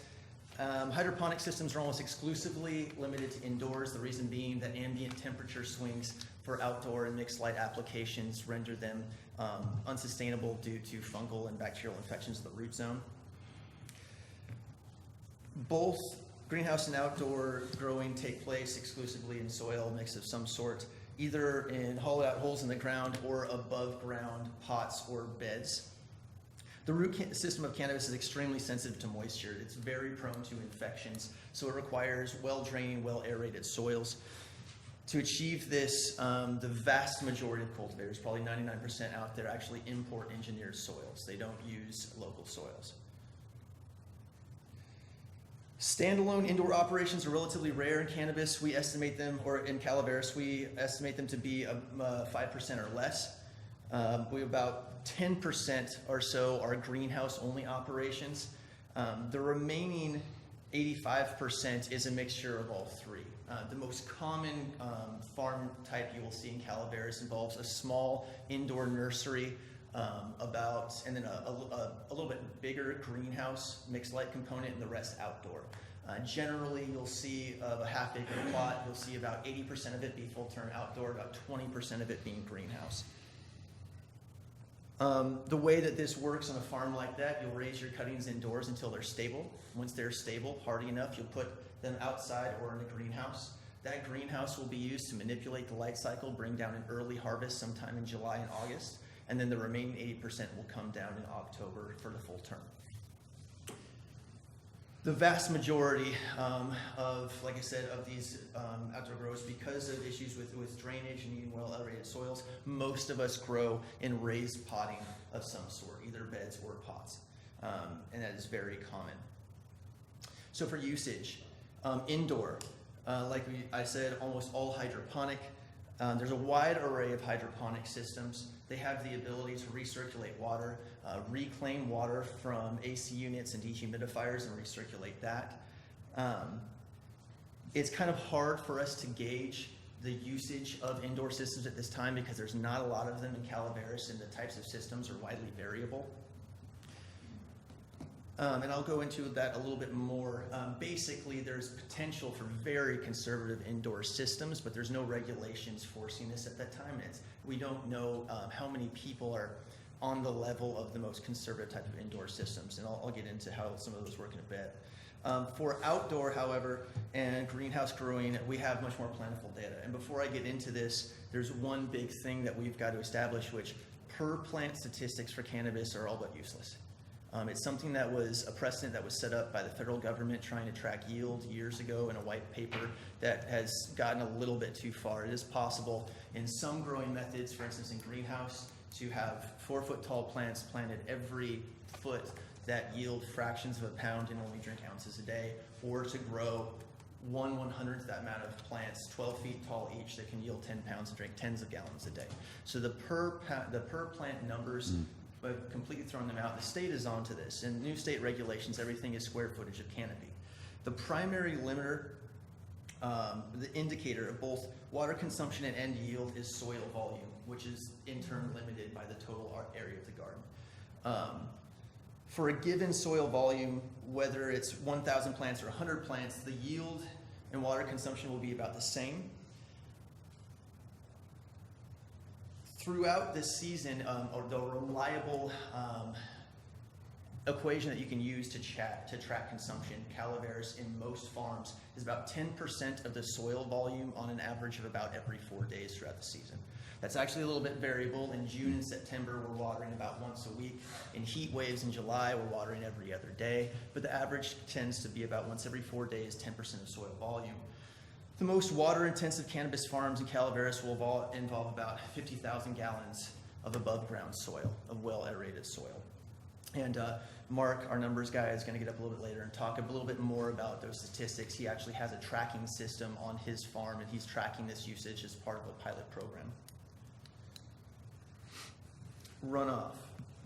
So in outdoor and greenhouse systems, runoff is actually relatively well controlled by the needs of the plant. Because of the very sensitive root systems prone to fusarium and pythium and bacterial rot, if we overwater, we get punished. Our yield drops, disease sprouts off. So we tend to put things in those above ground containers, and we'll tend to water until we get just a little bit of runoff to make sure that we're saturated. In regards to what is running off of those cannabis plants, the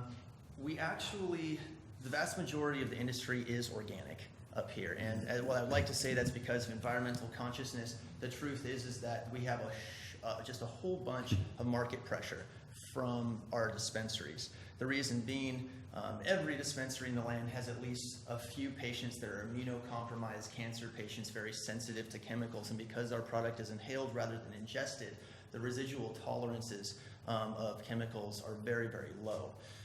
So we have a lot of marketing pressure for that, and because of that, it has driven a lot of us to be organic. I would say probably 80%, maybe higher, of local cultivators or organic in terms of fertilizer. And therefore, the relatively minor runoff that we do see tends to be mostly organic fertilizers rather than chemical ones. Kaz, has a question then. Are you looking at getting certified through CCOF with the certified organic, or? There's been lots of, there's some, Mr. Mills raised about, maybe like making Calaveras a requirement for organic only practices. From CCA's point of view, we think that, whether you want to be organic or chemicals, they should both be options under appropriate regulation to make sure that people that are using chemicals aren't an increased risk to the environment. For us, we want to have incentivizing and incentivized organic certification programs. The industry has already created some. Local and state governments are also working on doing that. We'll absolutely be welcoming those programs. One of the goals of CCA is we want to be the first for every pilot program. So whether it's Water Quality Control Board, developing evapotranspiration data, all those things, we will absolutely be bringing them here and trying to implement them here first. So yes, we are interested in those programs, absolutely.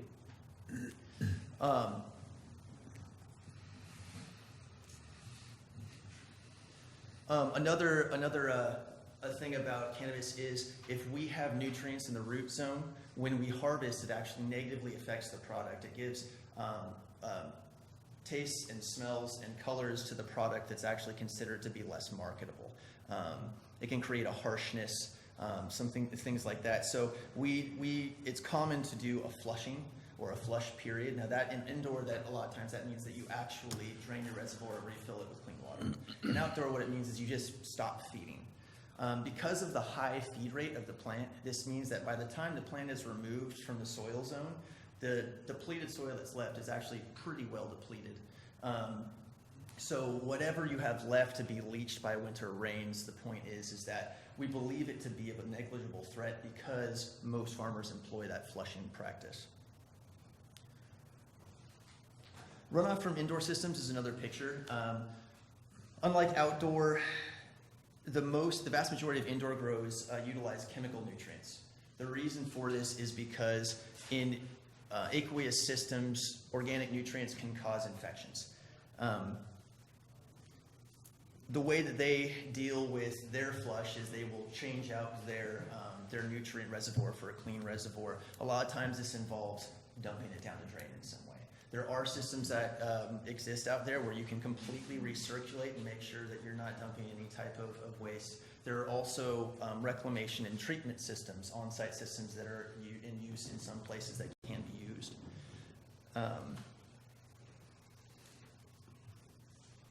Moral of the story is that while the systems and methods exist to make indoor clean, there are currently no regulations enforcing this. And the Water Quality Control Board, which is basically a litmus test that CCA uses, for compliance, it doesn't even touch indoors, mostly for outdoor and mixed light, or entirely for. So we believe that there is ability to make that industry clean. If it hasn't really been done yet, we haven't seen that spearhead, and we'd like to see it done. Okay, threats to water quality. When we're talking about threats to water resources, it's important to separate this into two groups: trespass grows and everybody else. The vast majority of flagrant threats to the environment and water supply come from the trespass grows. Trespass grows on public and private land are almost exclusively linked to organized crime of some sort, usually organized crime with links to developing countries with all the fixings. We've seen damming of small creeks to create reservoirs for nutrients. We've seen mountaintops sheared off with tractors. We've seen use of antiquated chemicals that are illegal in this country. Most of those horror stories that get blanketed across the entire industry tend to come from those trespass grows. And it is our fervent belief that most of the threats to the environment in Calaveras comes from those trespass grows. For everybody else, the threats are a little bit more pedestrian. Most fertilizers that are used are organic, but not all. Runoff is mostly controlled due to root zone moisture sensitivity. Most threats from registered farms come down to occasional pesticide events, which I'll explain, grading and storage of chemicals, fertilizers, that sort of thing, in our opinion. So in regards to the pesticides, this year was a good example. We were hit with a pest we'd never seen before. None of our normal organic controls worked, and people were getting decimated. We don't have the ability to call at this point the UC Davis Ag Extension to get someone to come out, put those things under the scope, and give us a list of acceptable organic treatments. And so in the meantime, we have to do it ourselves. Now, CCA actually, during this broad mite epidemic, for 2 weeks put together basically a research program where we took a look at academic papers from all over the world until we found an organic product that worked. We got it from a study on organic pepper production in greenhouses in Egypt, if you believe it. And we're able to get the industry back on an organic regimen. But in the meantime, everyone panics, moves to the chemicals, and you have this temporary spike in use of chemical pesticides in the absence of best management practices. So every 3 to 5 years, we get some type of effect where, because we have no research support, the industry panics, moves to chemicals temporarily before it can find effective organic controls. That is a big risk, we believe, to local quality. Although, it's up to you guys to say, ambient sprays getting into the water system, how much risk that is, we don't have a great idea of. In regards to the storage, that's pretty simple. That's going to come with the very first wave of regulation. WQCB has already set the guidelines for it. CCA is self-regulating best we can, and the county's inspecting for it. And the biggest thing is the grading. Previous to now, most growers were operating under either A, the assumption that they had an ag exemption for grading permit, or were ignorant of the fact that they needed one.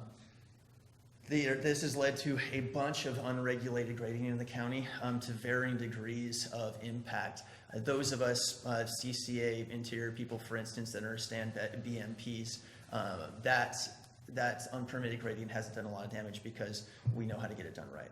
How much of the total community as a whole is on that page is hard to say.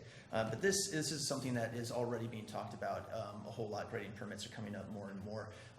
And it is one of the dividing lines in the urgency ordinance in regards to impact in the local environment. The last threat to the water supply is simple usage. As it was mentioned before, our draw, we consider it to be relatively low, or at least in the middle of the ground in regards to the spectrum of all ag. We're only between 200 and 300 acres countywide, but it is an expenditure, and for any expenditure of resources, that needs to be a sustainable thing and one that's good for the whole county. Controls. So what's being done, and what is the industry doing to do our part? The heavy lifting up until this point with water quality issues was done by the Water Quality Control Board, and we thank them very much for putting together their general order. It's quite comprehensive, as you saw from their presentation, and it sets standards which CCA was then able to use in our self-regulation in our workshops. In addition to the WQCB, the MCRSA, which passed this past year, it also set forth some groundwork. It mandated that CDFA and CDPR work together to develop acceptable standards for pesticides usage in our crop. He has a lot of acronyms here. Sorry, WQCB, Water Quality Control Board, CDFA, California Department of Farming and Agriculture, CDPR, California Department of Pesticide Regulation.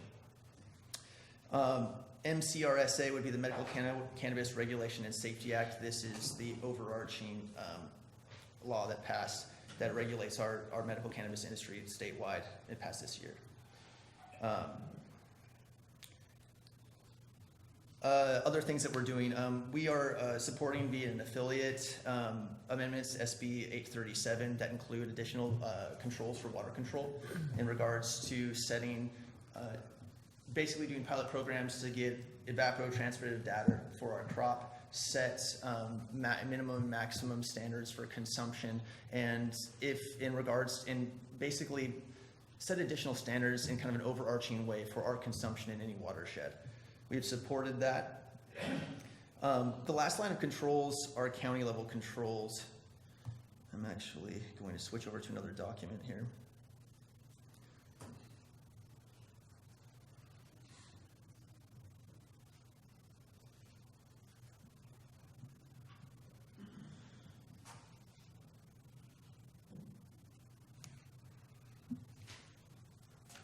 The coffee pot has been renewed.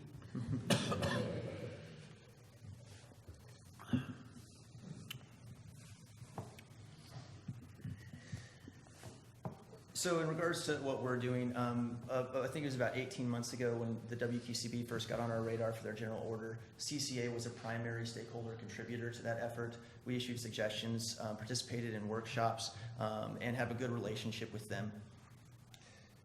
We contribute to the county's development of the urgency ordinance, and once passed, we held weekly workshops for 6 weeks, educating growers on how to come into compliance. We estimate that we talked between 500 and 1,000 people. In the last 2 days of registration, we worked with the county to streamline lines, organize folks, et cetera. So we've been very involved with the compliance process. In Calaveras, the biggest thing is county enforcement. We believe that WQCB set very good groundwork for getting the job done here. However, as you were told today, they do overarching watershed management. They don't do a whole lot of on-site inspections. We need local level inspectors to enforce those locally. We did advocate in the urgency ordinance and did get it in there that WQCB compliance is a requirement for being registered under the urgency ordinance. We're doing everything we can now to bring absolutely any pilot program we can here. We're already doing pilot programs for evapotranspirative information, for logging data, for getting information on our appellations for what our usage is. However, at the end of the day, what we really believe is the primary limiter to getting the job done here is funding. We need enforcement. We believe that we built a lot of good guidelines, but we need people on the ground to do it, and we need the money to fund those people. So the biggest thing that CCA does to support this effort is we support the tax Measure C, trying to get money into the program, and we also are going to be working in whatever way we can to basically run an initial line of workshops for all these programs so that hopefully by the time inspectors reach them, we've already done some work on self-regulation to where their job isn't as much as a heavy lift.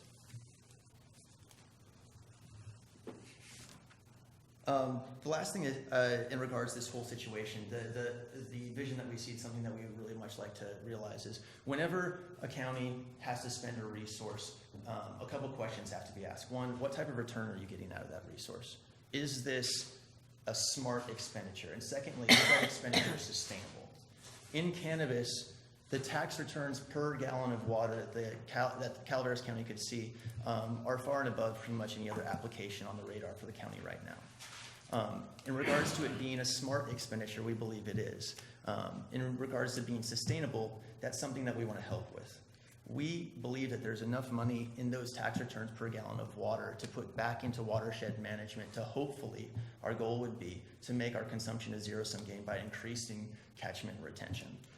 We are interested in the water issues up here. We want to make sure that we can be a sustainable addition to the economy and the water economy, and we believe it can be done. In regards to just some questions that I heard or some topics, for indoor usage, it depends on if it's a production room or if it's a nursery. If it's an indoor nursery, it's usually a soil system that uses almost no water and will have pretty much no runoff. There'll usually be pots of soil in a tray that drip into the tray and either re-soaked into the root zone or evaporate. If it is a production system, if it's a flowering system, a full-term system, then you have to worry about runoff. In regards to high number of violations amongst groves, this is something that we had appreciated from the beginning that everyone's going to see.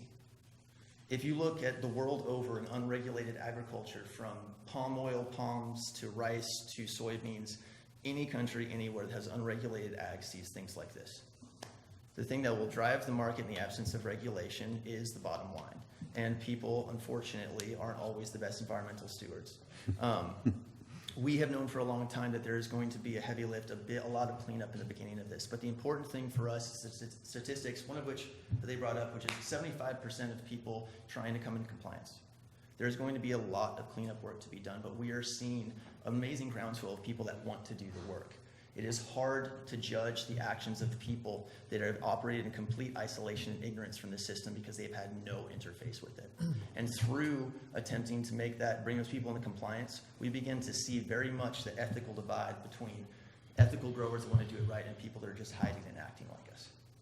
This for us is one of the choline, water quality is one of the choline sides that's going to divide us from the part of the industry that is dragging us down, the reputations we've been saddled with that we've been battling for a long time. Kaz, with that said, are those people being motivated by fines that are being levied on them at that time, or just or is there something else, another reason why they're? So is it at the time that they're complying or trying to comply, at the time they're getting fined, or is it ahead of time trying to get in compliance? So just to talk about Calaveras right now. Right. At first, it was a mixture of things. The system generally has not been kind to growers. Once anything. A lot of departments, anytime you're trying to get a permit or trying to get information, if it comes up that you're a grower, all of a sudden you're in trouble. And so our community is unusually ignorant for that reason. We've been shut off from that information source. Now, starting to educate, at first making our growers feel safe because we're under an umbrella, we're all together, all those things, it opened that door to learn about the right way to do it right. What we're seeing, and at first it was a lot of negative enforcement. It was a lot of fear. It's like, hey guys, they got satellite imagery now. It's like whether or not you want to be you're going to be part of this system, so you better come and contribute. Now that we have some positive examples, that we have examples of the sheriff tracking down people who try to rob us, and local officials who treat us as constituents, the ability for me to present to you at this board, it starts to feel like we're citizens. Starts to feel like we're constituents, and we're seeing, honestly, a really kind of beautiful creation of a positive reinforcement system that's never existed before. So, in first it was like, you got to come into compliance, you got no choice, and now people are starting to have dreams about contributing and being open and honest and paying to fix roads and that sort of thing. We have a volunteer corps of 50 volunteers now. We've picked up trash all over the county. We've donated to just about every charity you can imagine that will accept it, although none of them tell anybody. Yeah, it's the type of thing where we're seeing more and more that it's moving into sort of a positive reinforcement thing, and that ethical divide is widening rapidly. One of the issues under Prop 215 was it was possible for anyone, a 7-year-old could forge a Prop 215 prescription to make themselves look like a legal grower. Now, with satellite imaging and overlay, with registrations, with background checks, with all of these things where you have to perjure yourself 6 ways to Sunday if you want to masquerade as a good guy, the tools are emerging to quickly identify these people and kind of separate them. And that's the other thing. It is true that in the past, when counties have legalized, it has at times incentivized illegal grows as well. The reason being is that illegal growers want to hide in a herd. They want to hide in a big crowd. And so they rely on systems that can't handle the load, basically, to go and set up shop. Well, the reason those systems can't handle the load is because pretty much every licensing or permitting system locally that's been set up for cannabis hasn't involved taxing us or having us pay anything. It has just simply been a drain on the system. Come catalog us, come inspect us, take no money, and then, well, yeah, you're overwhelmed. The point is you have to set up a system where we can incentivize not only our own, we can fund not only our own inspection, but also enforcement on people outside of the system.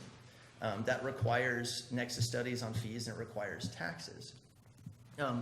So, we knew there was going to be a groundswell of work to do, and it will be in the beginning a huge amount of cleanup. But we are there to be beholden to the financial cost of that. It really just comes down to management at that point. A few more minutes. A few more minutes. Cool.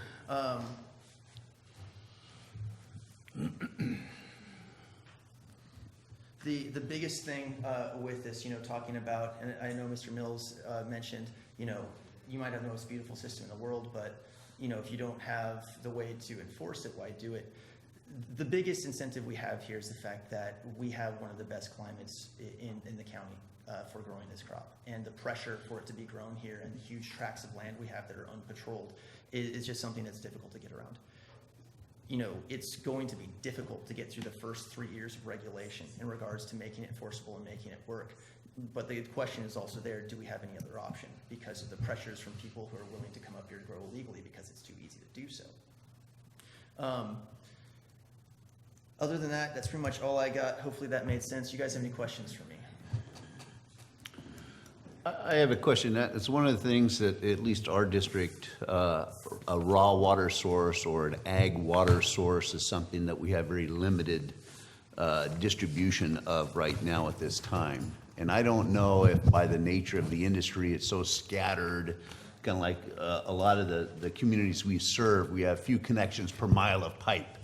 I'm assuming that in a raw water source, probably the restrictions at the county and state level are maybe different in water quality. I don't know if that makes it cheaper to put a distribution system in, but I think that's one of the things that as we look into the future, do you envision possibly raw water supplies that would lead to some distribution location, that might from that point move, Do I think that that's possible? Absolutely. And it has been told to me before that, we have the benefit in Calaveras County is of a pretty broad catchment basin with a lot of great water rights, and we have the ability to move water via pre-existing ditches, et cetera.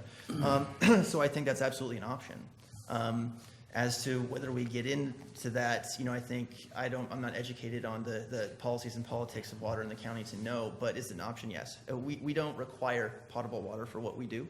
All we need is ag water, so long as it works for the crop, and cannabis has a broad range of tolerances for that sort of thing, it would work for us. Really, I think, personal wells do a good job up here. You do see a lot of water trucks. I think one of the reasons for that is when people set up their operations, there's a little bit of a degree to it feeling a bit temporary. The reason is people don't invest in infrastructure a lot because every year the regulations are changing. They don't know what that's going to be required of them next. So they will opt to buy water from a truck rather than punch a new well because they're not sure what the zoning is going to be, if they're going to be there, et cetera.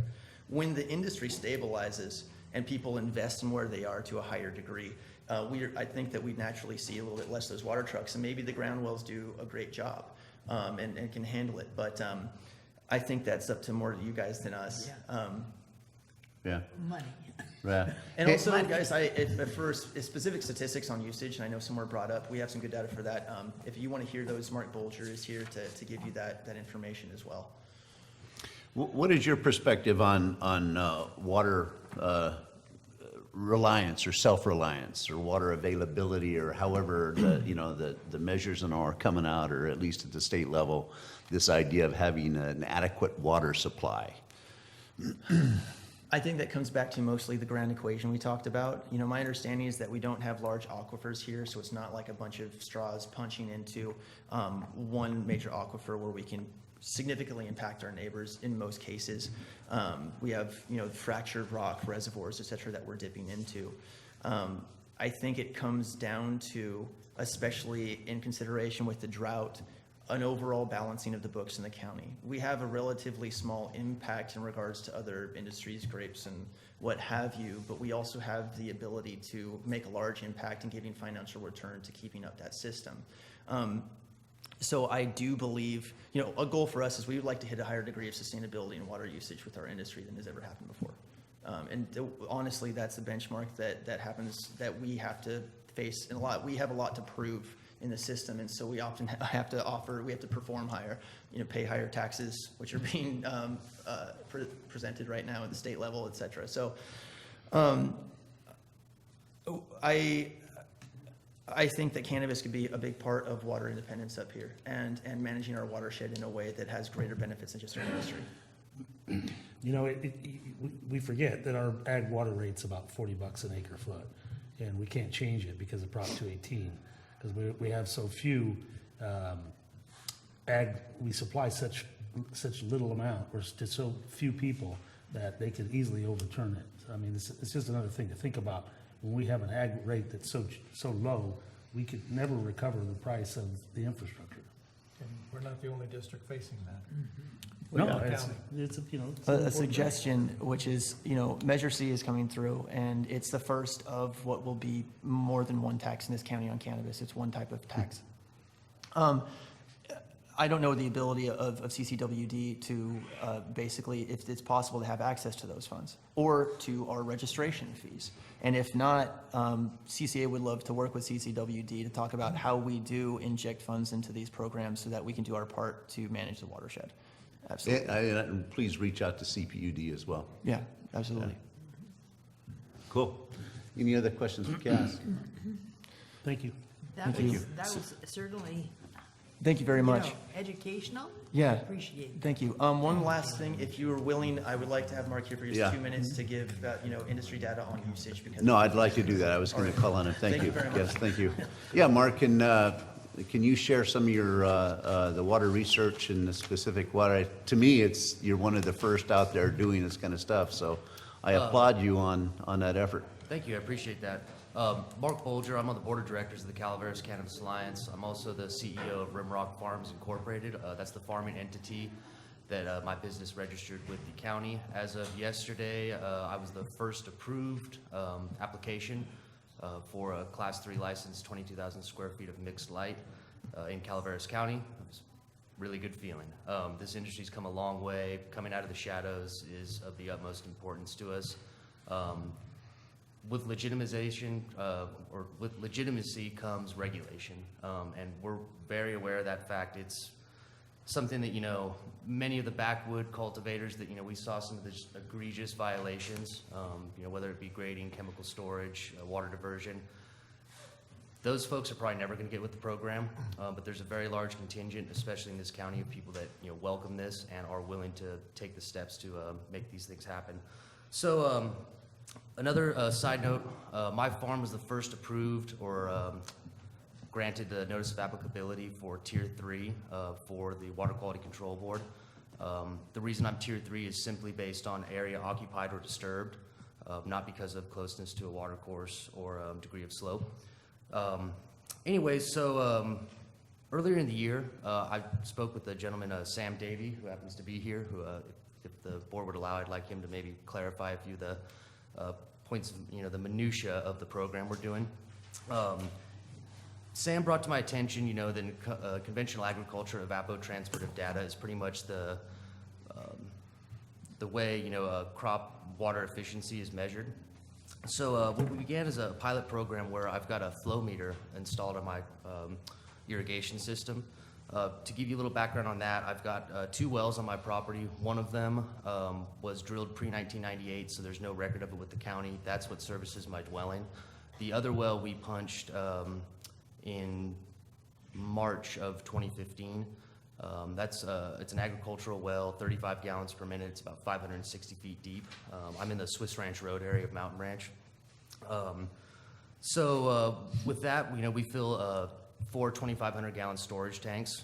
From there, we've got a micro irrigation drip system. Everything's done on a gallon per hour pressure compensated emitters. The vast majority of legal cannabis farms in the county are switching or already on micro irrigation.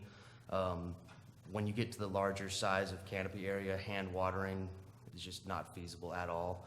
The potential runoff from top feeding as well, or flood irrigation on above ground pots, the potential of runoff is definitely higher than with drip systems. We've noticed little to no runoff on all our containers. With the data from the flow meter, I took a reading of it this morning, and I'm at 300,000 gallons for the entire season. Now, that not only includes the amount of water that goes to the drip irrigation, but anything that we've done to hand watering when first planting, foliar feeding, root drenches.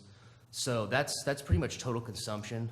That's even, cleaning of tanks, cleaning out of sprayers. Every bit used has gone through that flow meter. I'm on the higher end of production, self-admittedly. Mr. Schultz mentioned, was it a Santa Barbara farmer?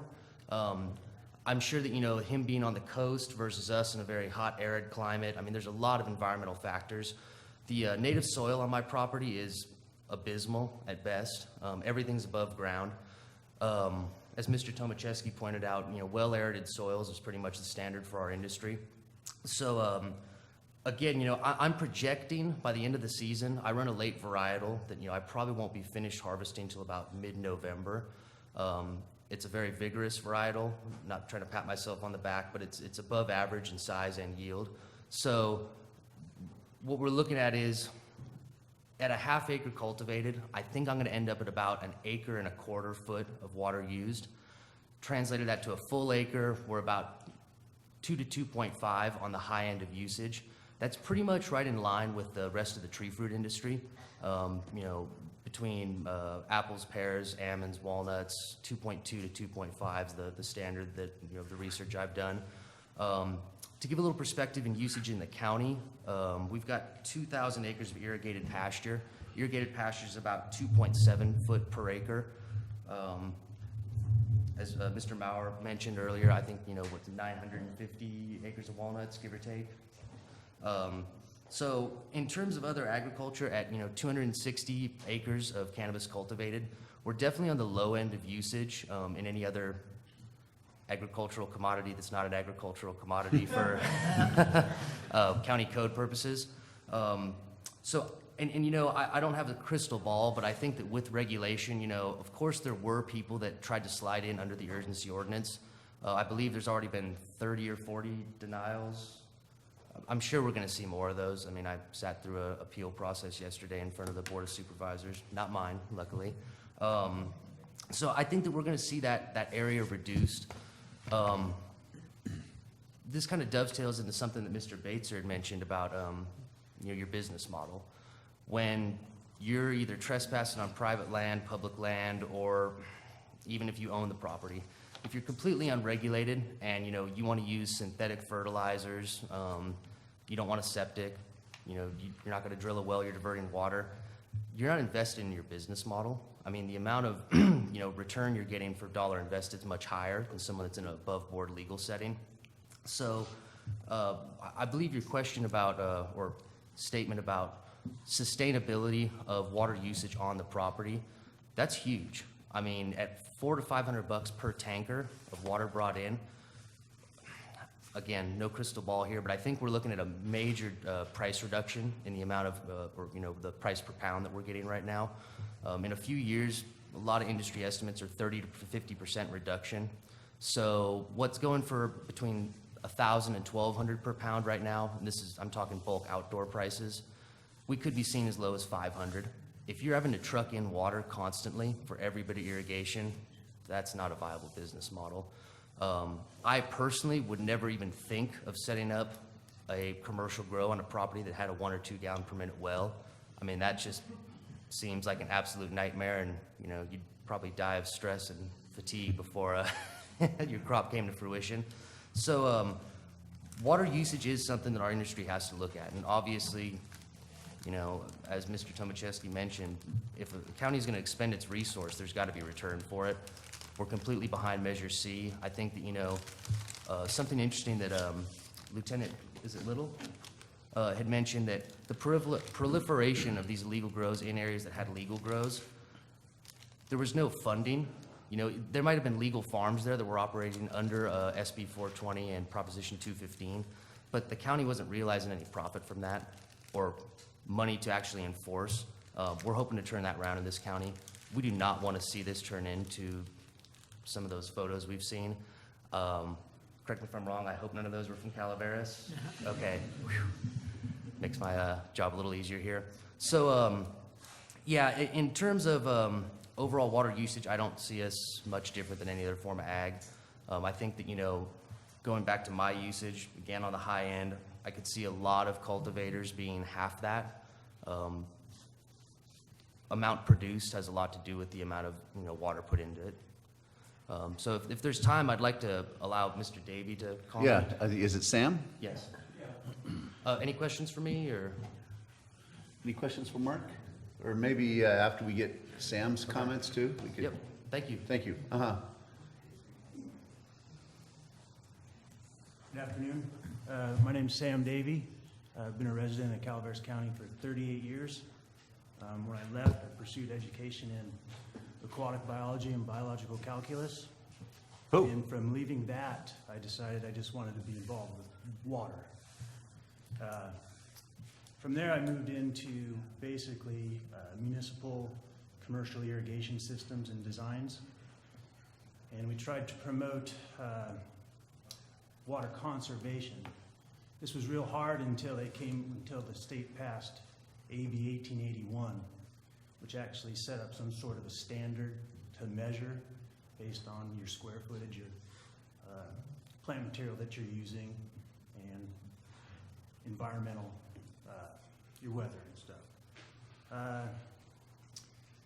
I met these guys at some meetings. I'm not associated with CCA. I met these guys and I thought, hey, what a great thing to do is actually research what this crop does use. In all the meetings, people have been concerned with, what's the impact of this going to be on our water? So in that research, I found that the Department of Water Resources has a consumptive use program, which is very similar to AB 1881's model efficiency water ordinance calculations, except that it does deal with a crop that the crop coefficient changes throughout the year. In a landscape, water usage is pretty much sustained throughout the life of the plant. You'll have seasonal changes, but once the plant reaches maturity, it stays.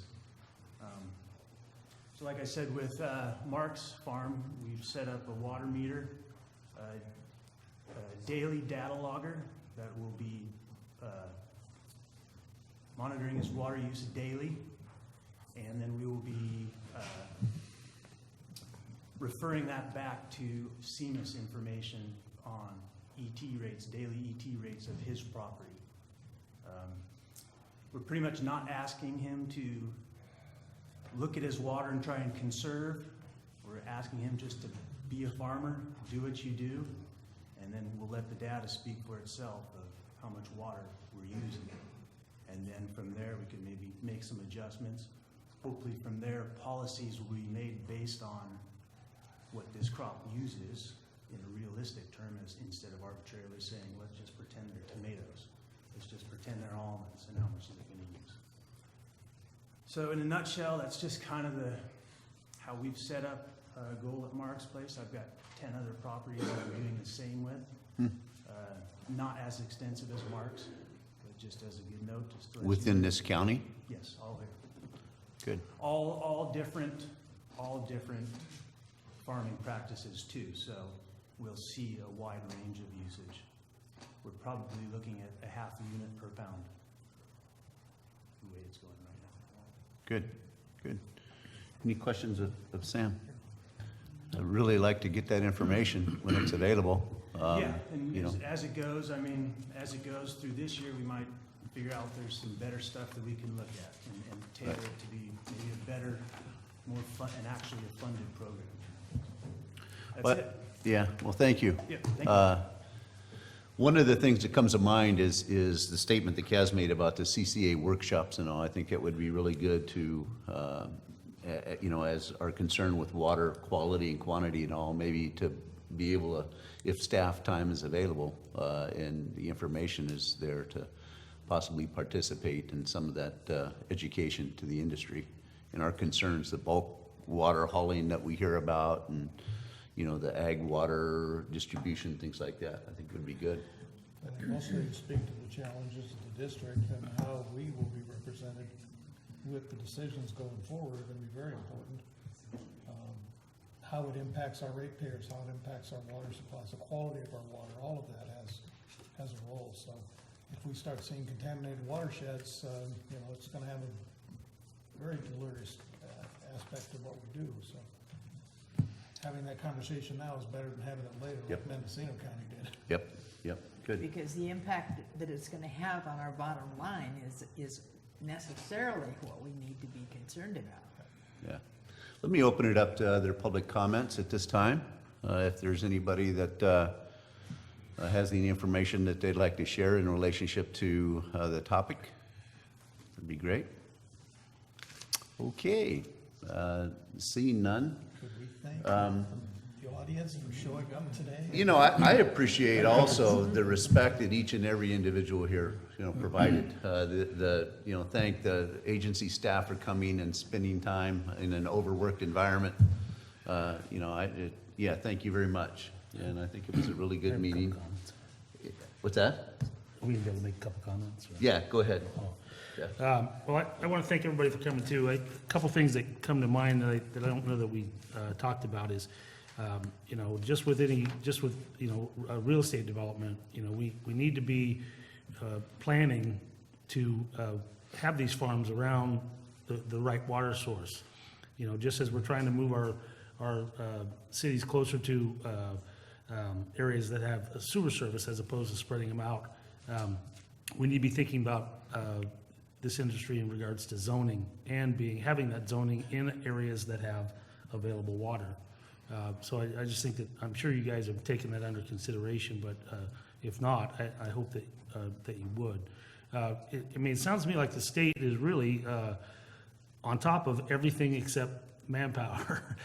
And that's the same with our staff. And I'm hoping that if this does move forward, that we do get the financial resources, because the biggest issue are these trespass sites. I'm working up in the Mountain Ranch area pretty on a regular basis now, and with the people who have been burned out, and so I've been around these farms now for the last 2 months, and I'm just not seeing any of this practice. They're right on the road. It isn't like you wouldn't see runoff or see something of that. The people who are doing it legally, I think, are really trying to be ethical and make it work. But we have got to get a handle on the illegal, the trespass grows. And the only way we're going to do that is with funding, with resources and that sort of thing. So, that's just, I guess that's the end of my comment. It's what really concerns me are these trespass grows. And it's not just that. We're here to talk about water, but there are other issues with those in regards to crime that is a big deal. I appreciate comments about what our responsibilities are going to be here. I certainly think that there's going to be more and more to that, but it's going to be an interesting process. But I want to thank everybody again for coming. It was really probably one of the most informative study sessions I've ever been at. So thank you. Scott. Thank you. I'd also like to thank everybody for your presentations and coming today and the civility in the room for this entire process. I congratulate us all. I do think we did learn a little bit about hauling water, and we're going to be looking into that. And thank you very much for the information. And I'm pretty sure that CPUD will be looking at that also. But we definitely will be studying that, and I do think it's very important as we move forward here. If these measures on the ballot this year are passed, and the county does come up with millions, $6, $7, $8 million, or even $13, $14, $15 million, I hope some of that money does go back into a restoration of this watershed. I think that's very, very important. For both quality and quantity of water for our county going forward. Thank you. Bertha, anything else? Yes, looking at my board packet, this was a workshop on cannabis, and I had no idea what to expect. And as I drove up and I saw all of these cars here, I agree that, since a rate hearing, this room has never been as full. I certainly appreciate all the input from all the departments, State Water Resources Control Board and for CCA and all of the experts. And I certainly did learn a lot. This was very, very educational, and I hope to keep going with this because, yes, as the other directors pointed out, this is not a subject that's going to go away. We're going to be here, and we need to be on the forefront. That's all there is to it, and I know that. Thank you, Dave, for putting this on. Yeah. Director Mills? I think as we move into our next career, January 2nd, we'll be taking this information with us. It's going to continue to be an ongoing challenge, not only for the district, but for the Board of Supervisors as we move it on. And I know that the recent formation last night of the Resource Conservation District will help to play a role in watershed management and how we can best make use of our resources here. So just thank you to everyone for your engagement in what's going on here, and to know that we're at the beginning of this, not the end. So the heavy lifting is still going to continue to go on as we start to sort out what is going to be best for our county and for California as a whole. So it's going to take manpower, and it's going to take some enthusiasm on the part of everybody to get it done. And don't drop the ball. Let's just keep it rolling. Good. Supervisor Edson, did you have a comment? I saw your hand up.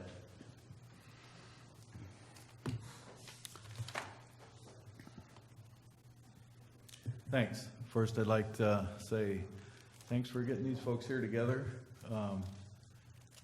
I've never been in a room with all of the players in the state before. Mostly we're stuck in our little county and a few people at one time. This is a really great forum. I appreciate that.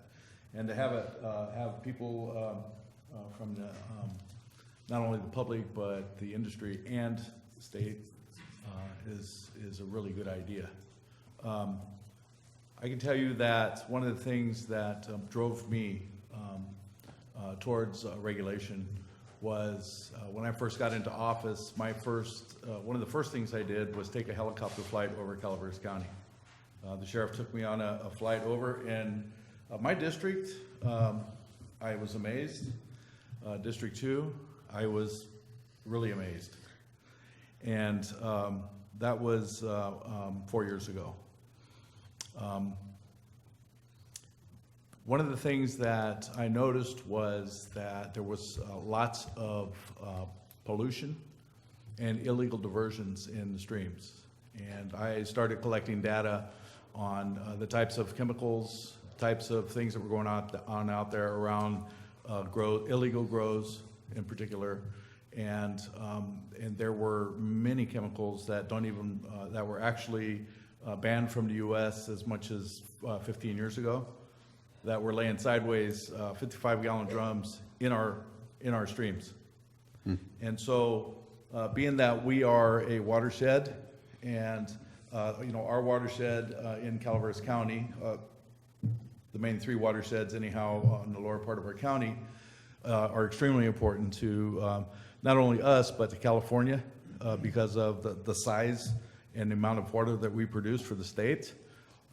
It drove me to try to figure out a way to solve some of these issues, which Dennis was mentioned, the watershed program and RCD, and a lot of people helped with that too. So, I'm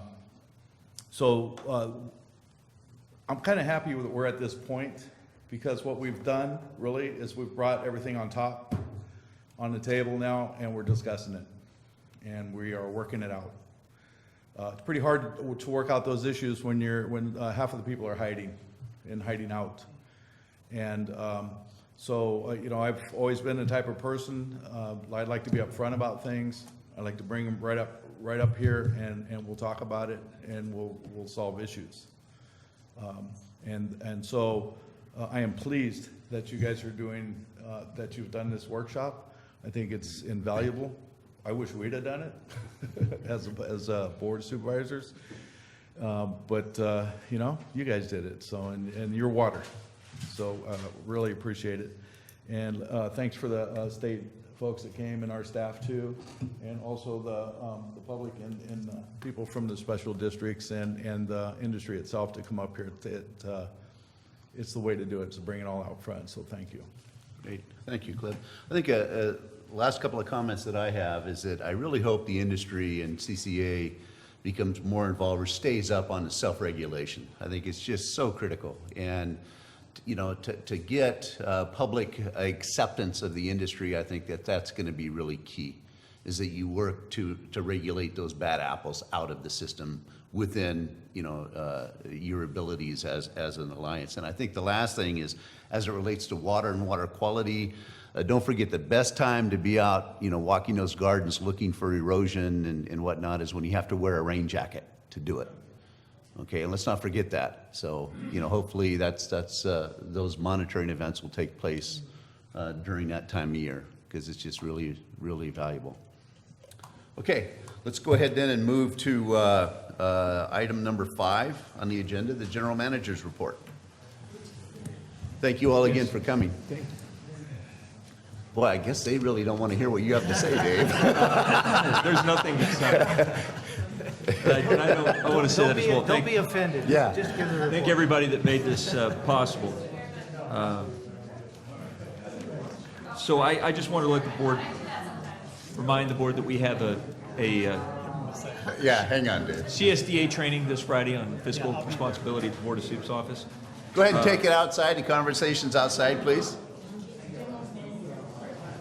And then just lastly, the schedule again for the appointment to the seat that's opening with Director Mills's departure to the Board of Supervisors. We'll be posting that from October 13th through the 28th. On November 9th, the board will conduct its interviews, and it will actually make the appointment at the meeting on January 11th. That's all I have. Good. Thank you. Thank you. Dave, did you want to talk about possible change of meeting to October 18th? Is that going to work, or? Yeah, we actually, President Strange, we're actually able to change the date. This is to be able to accommodate. Excuse me, could you guys take your conversations out to the lobby? Sorry. Thank you. Thank you. That's. This is so that we can have a legislative strategy session with Mia O'Connell. And so we'd originally talked about October 18th. Well, you know, that's between meeting dates, so trying to juggle that. We instead are looking to have it on the regular meeting date on the 26th. On the 26th? On the 26th. But Mia will not be here then, right? She would be here, yes. Oh, yes, she would be here. on the 26th, she would be here. Oh, okay, okay. Yeah. So that would be part of our agenda on the meeting on October 26th, would be to have that session with Mia. Okay, will we still have the one on the 12th? A regular board meeting, yes. Oh, okay. Okay, good, thank you. Nothing on the 18th. Okay, Well, thank you. Finance Committee, but that's it. Finance, yeah. All right. That's nothing. Great. Board reports, item number 6, board reports, information, future agenda items. Bertha, anything to report? Well, we continue with 3A, and so we didn't get any update on 3A this time, but it looks, again, beautiful. I can't think of another word. That's all I have.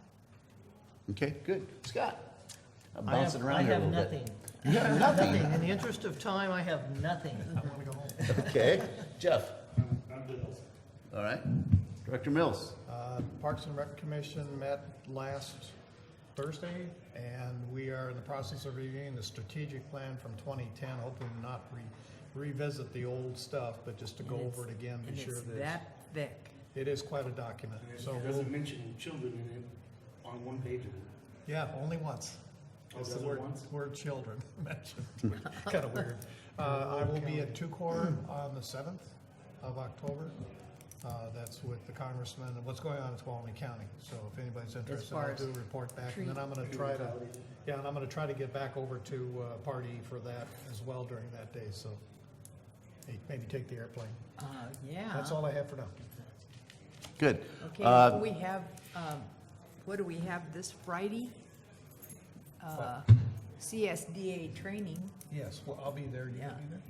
Yeah, and then we have the other on October the Yeah, for 14, AB 1234, ethics training. ethics training. Ethics training, Right, and okay. for those that want to go to that. Good, good. As far as reports on my end, the dead tree, bug-killed trees, an issue there. Right now, I think the estimate on Highway 108 is about 14,000 trees are dead and will be removed. And on Highway 4, they're estimating about 12,000 trees that will be removed. Oh, you forgot to mention. On the Calaveras County website, under tree mortality, go to the Fire Safe Council. For any individuals, this is private landowners that are senior citizens or disabled, Bill Fullerton is working a $500 stipend per tree for those that have them very close to their homes to help get them away from the home. So please, if you need to have that information, go on the website, contact Bill. He'll work it through, but you do not take a tree down unless you got a photograph of it before and after. That's gonna be a real key point to them being reimbursed. Oh, okay. So don't jump to conclusions, take a tree down and then think you're gonna get reimbursed. You won't. Gotcha, good. And then the last thing for me, I will not be here on the October 12th board meeting. So Director Davidson can preside over the group, and that's all that I have. Okay, so item number 7 then, the next board meeting will be October 12th at 9 a.m. And then there'll be a Wednesday, October 26th, regular board meeting as well with Mia in attendance. And at that point, I'd like to go ahead and adjourn the meeting. Okay.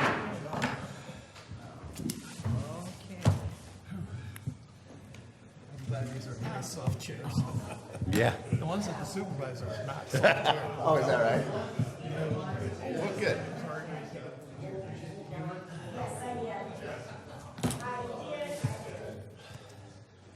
Well, Mona, we don't have anything to sign. God, Phil, I don't think I have anything to sign, anyway.